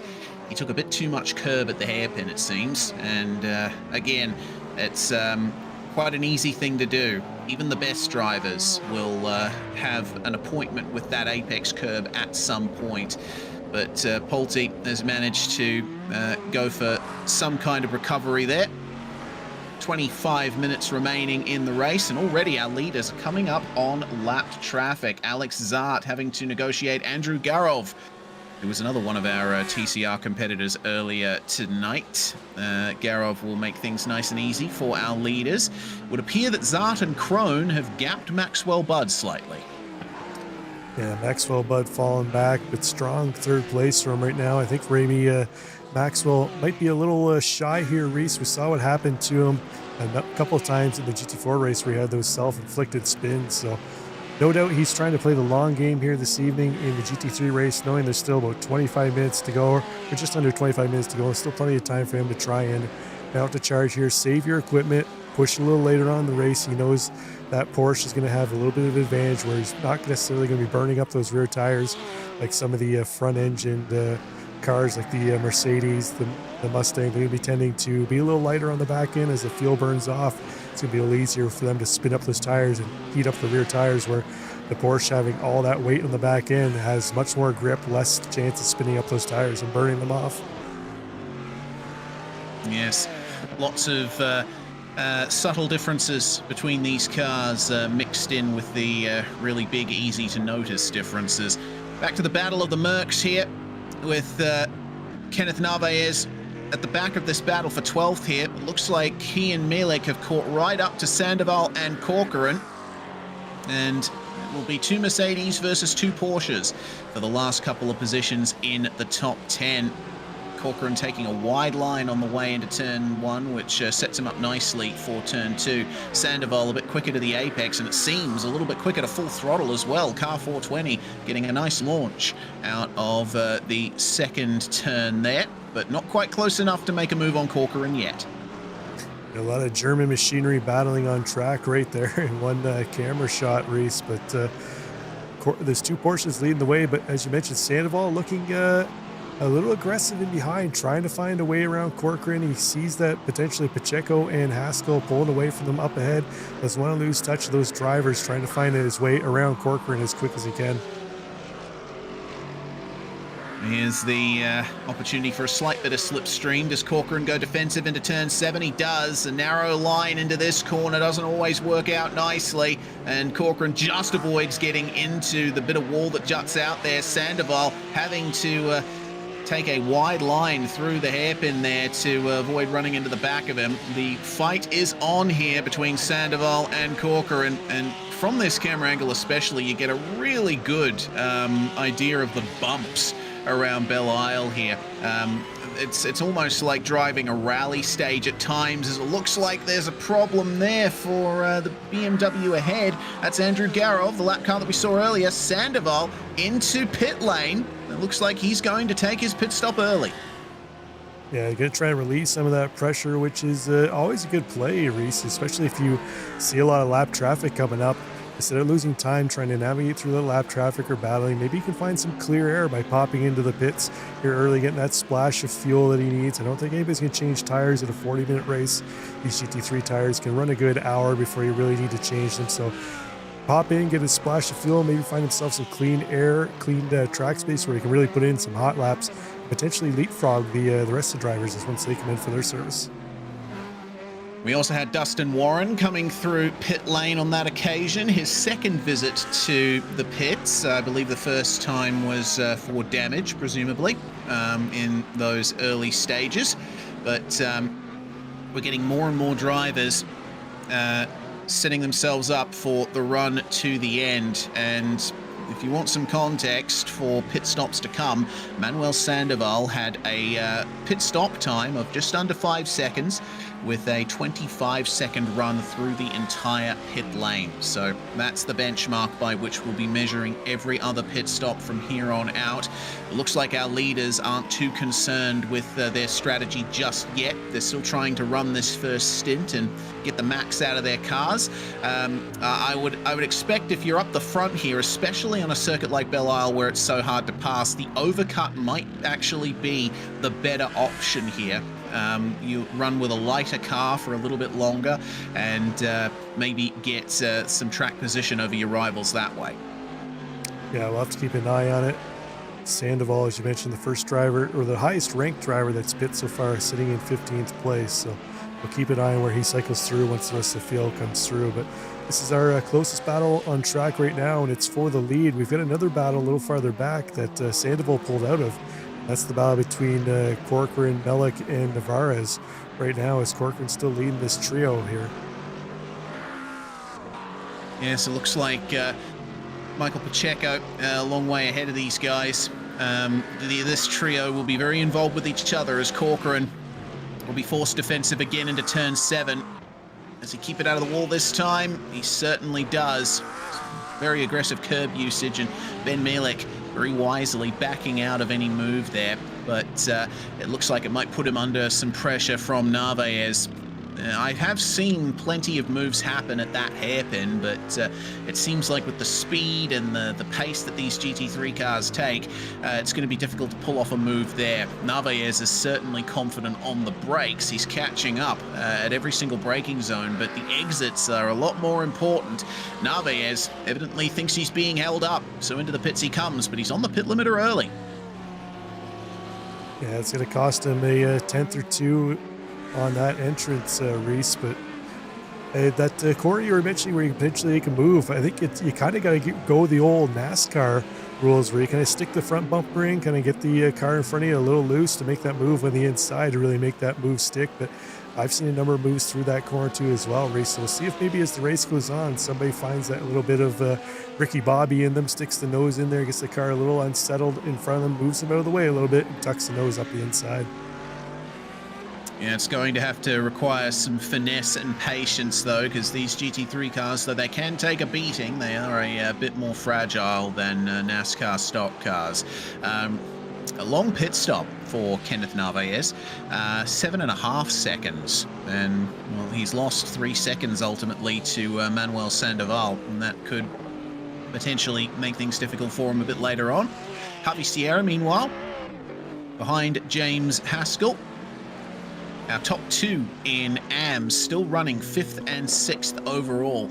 A strong drive from Minter and Haskell, both of whom are involved in their own fights at the moment. Jack Minter is still chasing Kevin Rosario for what is, for the moment, 4th overall. But remember, we're starting to see those pit stops come round, and there's a few drivers that are out of sequence at the moment. Yeah, Rosario has really been feeling a ton of pressure from Minter right since the drop of the green flag. So Minter doing what he needs to do to try and take away the AM win here tonight. But James Haskell not letting him get away, though, in 6th place. He's having to deal with Javi Sierra, as you mentioned, race, but still within sighting distance of Minter up ahead. Only 1.6 seconds separating those 2 drivers. So one little mistake by Minter, and Haskell were right there knocking on the door trying to take away top spot in AM class. Yeah, this could turn out to be quite a significant battle.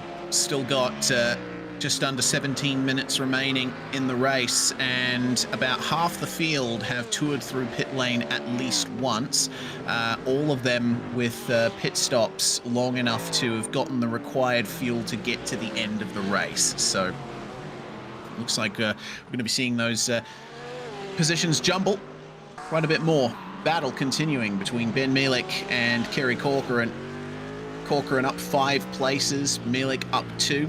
Got to remember, neither of these guys have come in for their pit stop, though. Which of them is going to be the first to blink? Yeah, I don't know. Right now, I think if I was Kerry Corcoran feeling a ton of pressure from the back of Ben Mielik, I might pop in here and try and relieve some of that pressure. And then again, as well, if I'm Mielik, if I think I'm a little faster, I might pop in to see if maybe I can undercut Corcoran, as Mielik going to give him a little bit of the razzle-dazzle as they come to the line to finish up lap 14. Yeah, Mielik is certainly on board with having a fight here. But I think there's going to come a point where he might have to just jump into the pits and get his stop done, hope that track position will work out in his favor, because it's proving quite a task for him to get past Kerry Corcoran. And Corcoran is pushing hard as well. He has a few dents and dings on his Porsche at the moment, particularly on the front left, where he's glanced off the wall a few times. He's pushing hard there. Yeah, I wonder if he's knocked the toe out of that left front too as well, which might be hampering Corcoran a little bit too as well, Reese. But we'll see. Maybe they can knock that out a little bit when he does pop in for his pit stop. But time will tell here, as he's been able to fend off any challenge from Mielik to this point. We'll see how long you continue on. There comes a point in time where you're just feeling so much pressure that you spend so much time looking in the mirrors, trying to find out where that car is behind you, that, you know, one little mistake, and next thing you know, you're into the wall, or you're just getting that little bump from the car behind you. Well, the zebra-patterned Mercedes still trying to find a way past the Stars and Stripes Porsche, but it seems like nothing doing for Ben Mielik for the short term. Still, neither of them come into the pit lane. Looks like the front of the field is going to be leaving it very late to make their stops here. Back to our leaders. It's another of the zebra pattern Mercedes here that is trying to find its way past the Project Elio Racing machine of Alex Zart. Bryce Crone has had a consistent drive so far. He's kept it within a second of Alex Zart pretty much the whole time. And his car is looking clean, although it's hard to tell with that zebra print. It kind of masks a little bit of damage sometimes, but maybe he's trying to go the camouflage route on Alex Zart, trying to sneak up inside where he doesn't quite see him. But both these drivers doing well here tonight. They've opened up that gap now over Maxwell Budd to 3.7 seconds, but Maxwell Budd himself sitting comfortably ahead of Kevin Rosario, almost 9 seconds above him too as well. But again, as you mentioned, all these drivers in our top, looks like a little 12 now, as Michael Clark pops into the pits, still owe us a pit stop. Yeah, indeed. Sean Phillips in there as well with a very long stop, 23 seconds. I think Phillips had some damage that he had to repair there in his Corvette, but he's made his way back out of the box and will rejoin in about 20th position, it seems. Tommy Polte, who took his pit stop 6 laps ago, regaining the spot there. Polte coming off a podium finish in the GT4 category earlier. It seems like the GT3 race is not treating him as well. Yeah, not the result he was hoping for, as we go back on board with Kevin Rosario, who's just behind Polte, about to put him a lap down. But again, Polte will get that back once Rosario comes in for his service. But Jack Minter falling back a little bit here off the back of Rosario now. He's been trying to keep the pressure on him, but it looks like inevitably that Mercedes starting to pull away a little bit more horsepower on it. Jack Minter now having to deal with trying to stay ahead of James Haskell, his AM compatriot, just one position back behind him.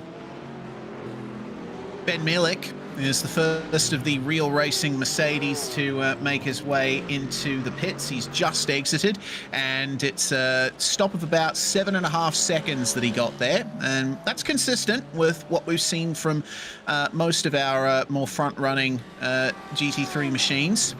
No signs still of the leaders making their way into the pits, but Bryce Crone has made up another 1/10 of a second on Alex Zart here. Looks like he might be gearing up for a move, but the potential is here for Zart to respond by coming into the pits and maybe unsettling Bryce Crone a little bit, having to force him to think a bit more about strategy, distract him, and maybe keep the lead from there.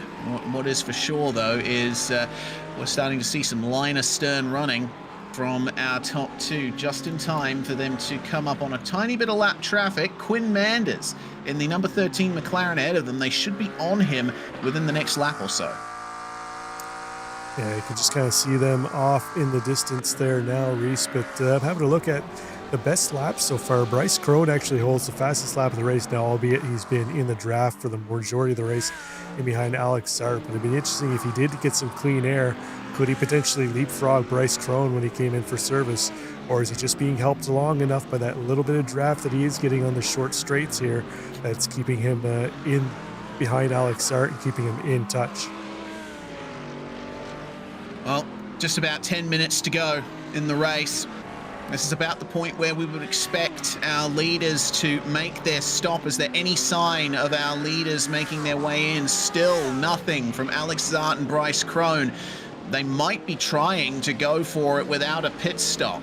Considering the amount of time we spent under caution, the amount of fuel saving that could be done, potentially, we might see a no-stop race from a few drivers here today. Javi Sierra and James Haskell.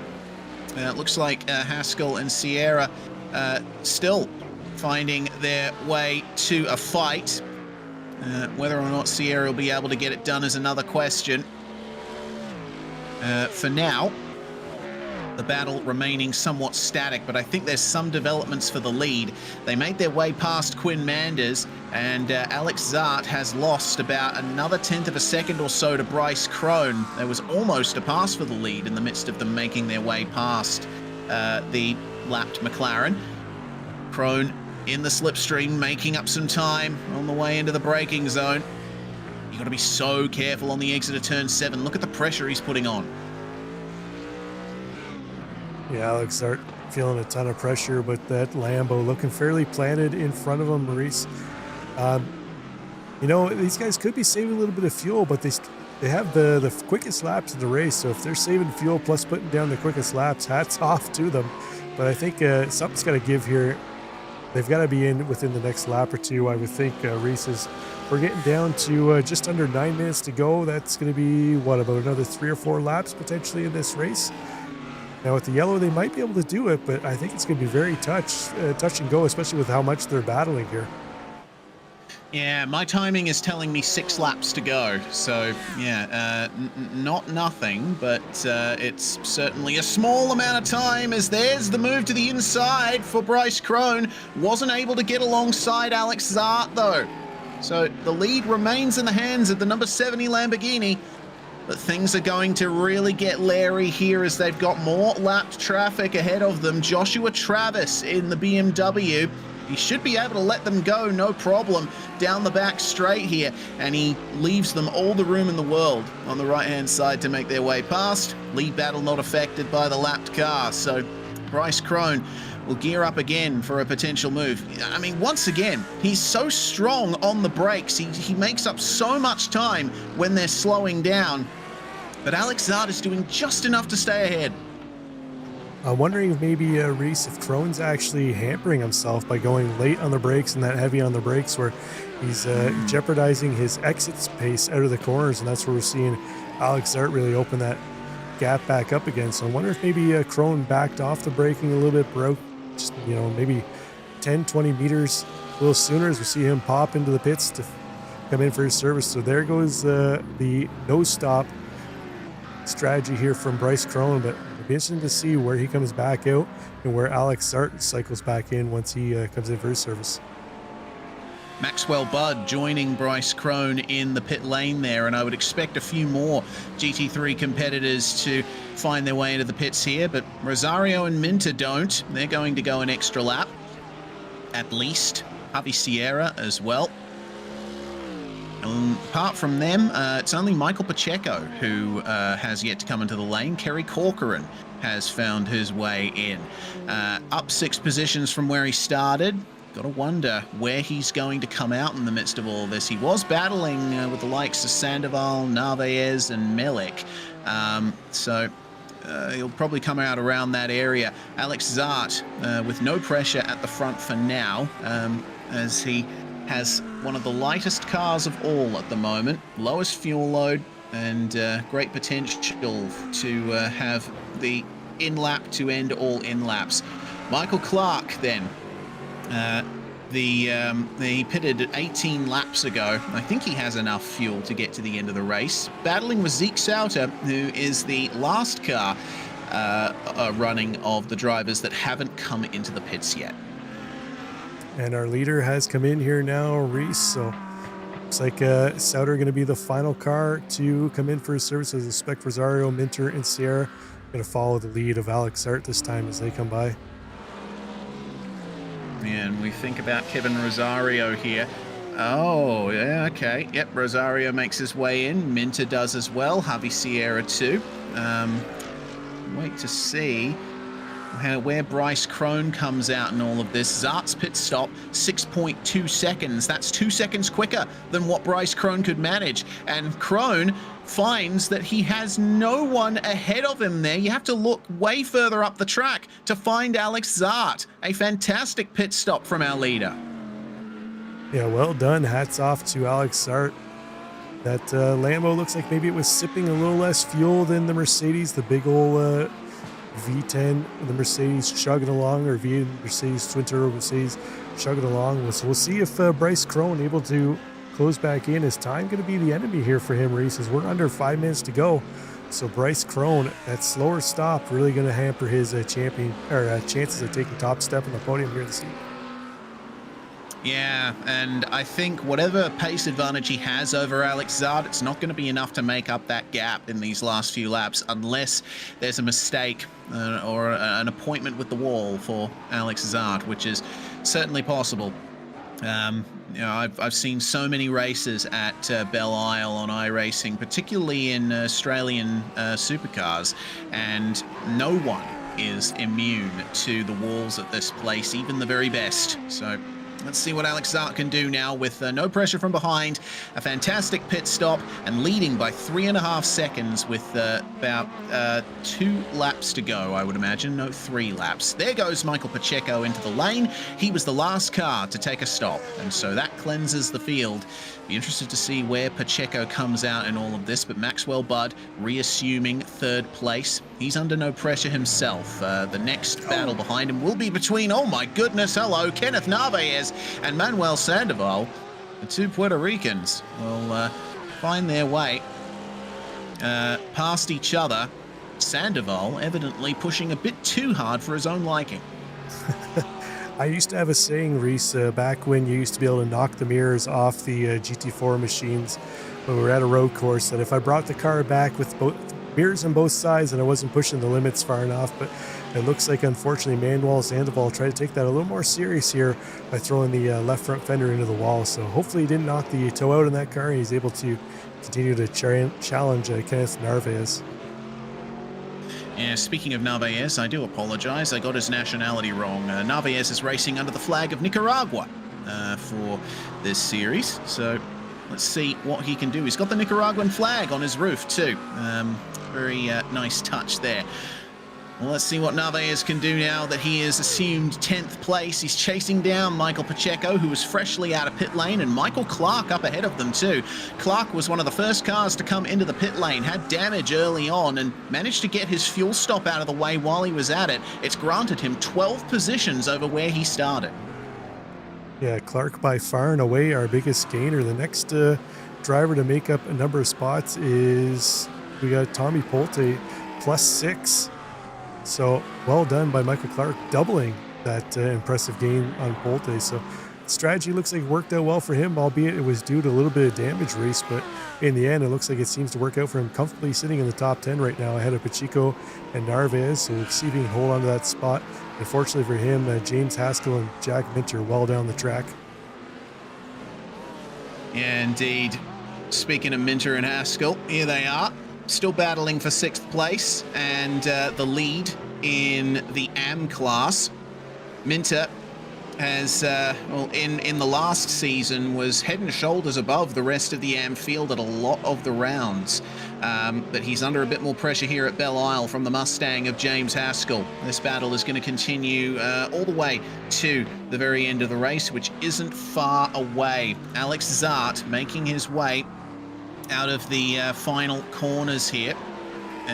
He will have the white flag in the air and only one more lap to go.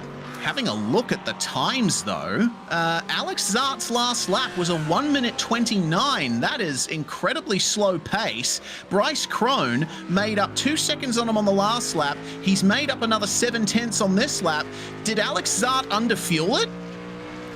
I'm looking at his pit time, Reese.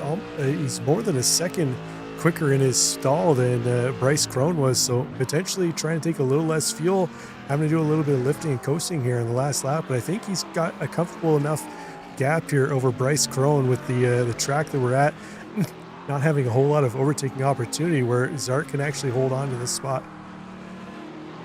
Yeah, I'm taking a look at that 129 from Alex Zart at the moment, and it doesn't look like he really made any mistakes on that lap, so potentially either getting used to the slightly heavier fuel load or having to lift and coast a tiny bit to make sure that he gets to the end on fuel. Regardless, Bryce Crone is making up time. Hand over fist is just up ahead of them. Spinning is the McLaren of Quinn Manders, and that's in a tough spot, but it looks like it won't be involving too many others for the moment. Just a few turns to go then. Alex Zart in the lead by 1.1 seconds, and that should be just enough for him to come away cleanly here for victory in round 2 of the Podium 1 Fixed Series Championships in the GT3 category. It is the number 70 that comes across the line first. Bryce Crone, a strong 2nd place. What a great battle it was between those two. Maxwell Budd finishes 3rd, and he finally gets a podium out of tonight's action after missing out on it in the GT4 race earlier. Kevin Rosario fends off Javi Sierra for 4th place, and Jack Minter will take the AM class win. James Haskell pressuring him right to the end. Still battles going on here between Kerry Corcoran and Matt Jones. Slightly wide for the Stars and Stripes Porsche, but he stays ahead of the Acura that we saw spinning earlier on. All things considered, a great recovery for Matt Jones, considering the issues that he had earlier. Wilton Palermo battling with Ben Melik here. Melik not having a fun time here. He was a few positions further up before his pit stop. Evidently, the second half of the race did not go as well for him as he would have wanted. Zeke Sauter, the last driver to finish on the lead lap there in 16th place. As Joshua Travis is actually also making his way here. Actually, looks like Zeke and Travis might have traded positions on the final lap. Potentially a problem for the number 68 BMW. That's all going to be much of a muchness in the end. Finishes 17th, and that is the end officially of the action here at Detroit Belle Isle. What an interesting race it was. Won by Alex Zart, 0.8 of a second in it in the end over Bryce Crone, with Maxwell Budd rounding out your top 3. Kevin Rosario and Javi Sierra are your top 5. Jack Minter and James Haskell, your top 2 in AM, with Michael Clark joining them on the podium. A fantastic run up through the field, gaining 12 positions, the most of any driver today. Behind him, Kenneth Narvaez, only shadowing him by a few tenths. As Kerry Corcoran rounds out your top 10. Matt Jones, Manuel Sandoval, and Michael Pacheco rounding out your top 13 there. Ben Melik finishing 14th overall, gaining 5th in the AM class, ahead of Wilton Palermo, Zeke Sauter, and Joshua Travis. Pierce Fox, our pole sitter. A race that did not work out for him in any fashion. A real shame to see. But Tommy Polte and Quinn Manders still behind him to round out your top 20. Sean Phillips, Andrew Garov, and Sean O'Brien, the next drivers to finish a lap down or more. I think Sean O'Brien might be the first of our retirement territory that includes just Dustin Warren and Amrit Vestrala. CJ Conklin and Drew Martin in race control did not take to the start. So 25 cars starting, I believe somewhere along the lines of 20 getting to the end. A brutal race at Belle Isle, but won very nicely by Alex Zart. No drivers have come in for an interview yet. Hopefully we are joined by a few of them, but man, a bit of an opportunity here to see what happened on the first laps here. Well, it looks like we do have someone joining us. It is not one of the drivers that took part in the GT3 race today, but he was here for both races today. It is the man himself helping to put all this league all together. It's CJ Conklin. How did you find the action out there, CJ? I was expecting a bit more chaos, all things considered. Belle Isle, pretty tough track. It was pretty tough, but I enjoyed being a steward again. It was pretty interesting. We tried the automatic yellow, which it worked. So it probably threw you guys for a loop and go, "What's going on?" So we're getting it dialed in on the stewarding group. We're gonna have a little training on our off week. Next week we're off because we're traveling to Italy and doing a couple circuits out there. Indeed, we are going from the United States to Europe, and well, I'm looking forward to seeing how the championships work out as we head on over across the pond, across the Atlantic. From your perspective, CJ, a pretty strong start to the season. I think particularly, I'm happy to see that there were more TCRs here this week. Oh, that was awesome, that first race. I was pretty surprised. We went from 4 to, 7 or 8. And that race was really good. The yellow in the middle of the race was awesome. It kind of bunched everybody back. I do have to check the gridding setup because it mixed all the cars together. So I'm learning the multi-class setups, but it was a lot of fun. The first race was great. That series is going to be great to watch. Absolutely. We had a lot of fun up here in the booth bringing that action. But CJ, we appreciate you joining us as well. We'll see you in a couple of weeks' time when we get racing again. Yep. Thank you, guys. CJ Conklin from Podium won themselves.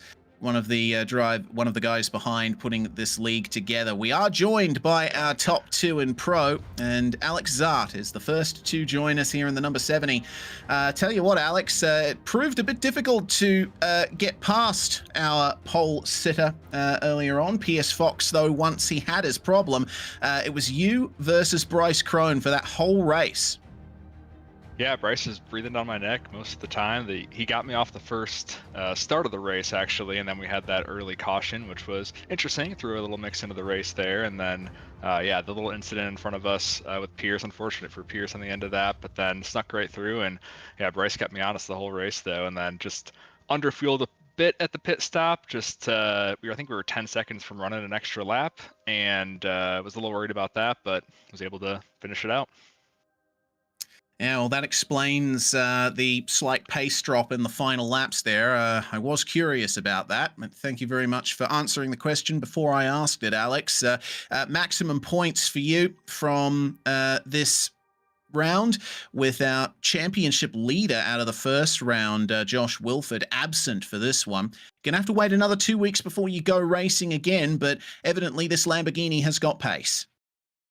Yeah, it's been a great car. It's getting updated in real life for a new model, so looking forward to when iRacing kind of scans that eventually. I've always really loved the Lamborghini here in the GT3, and yeah, a couple week break, and love to bag the points here while we can early in the season because you never know what's going to come down the road. Absolutely. A fantastic result for you from round 2, Alex. Congratulations on the win. Hopefully we're chatting to you again at round 3. Awesome. Appreciate it, guys. Nice work on the broadcast as usual. Can't wait to watch it back.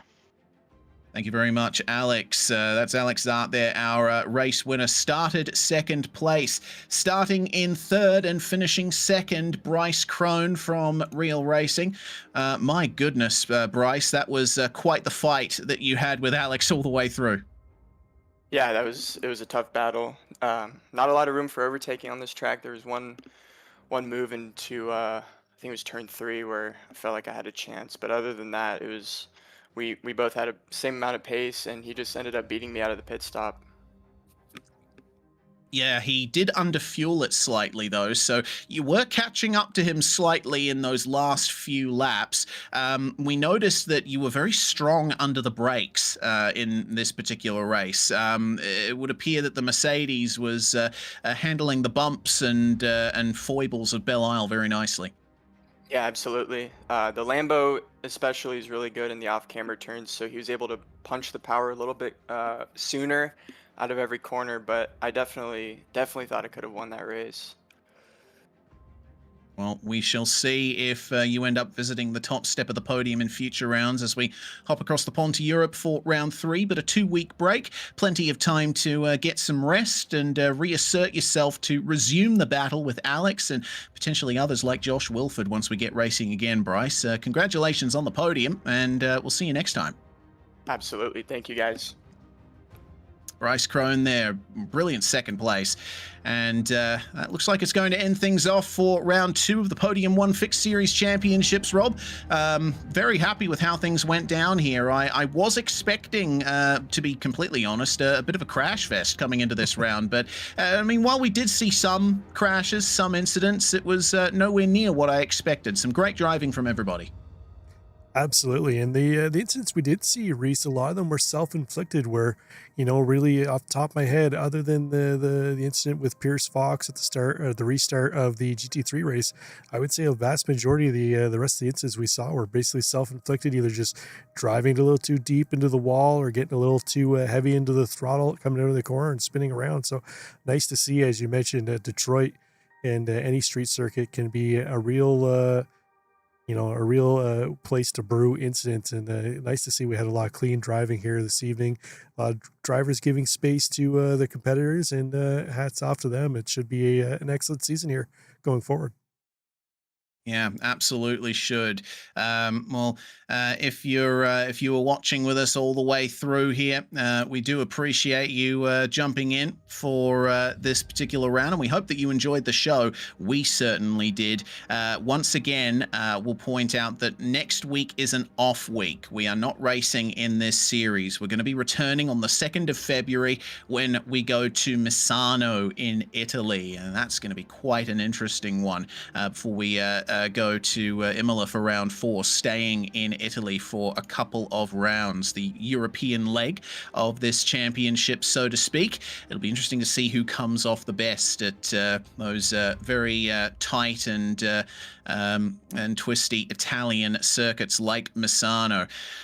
Regardless, a big thanks to everybody for watching. A huge thanks to the sponsors as well: Carbless, Nixon Power, Moser Racing, Speed Designs, and of course Podium 1 for helping to get this show on the road. To CJ and the admin crew at this series, big thanks for putting the series on in the first place and bringing us on once again at Pit Road Productions to bring it to the world. I'm Reese Gardner, Rob Campbell alongside me in the commentary box filling in for Daniel Zippy Salmon. We will see you all next time for the Podium 1 Fixed Series Championship.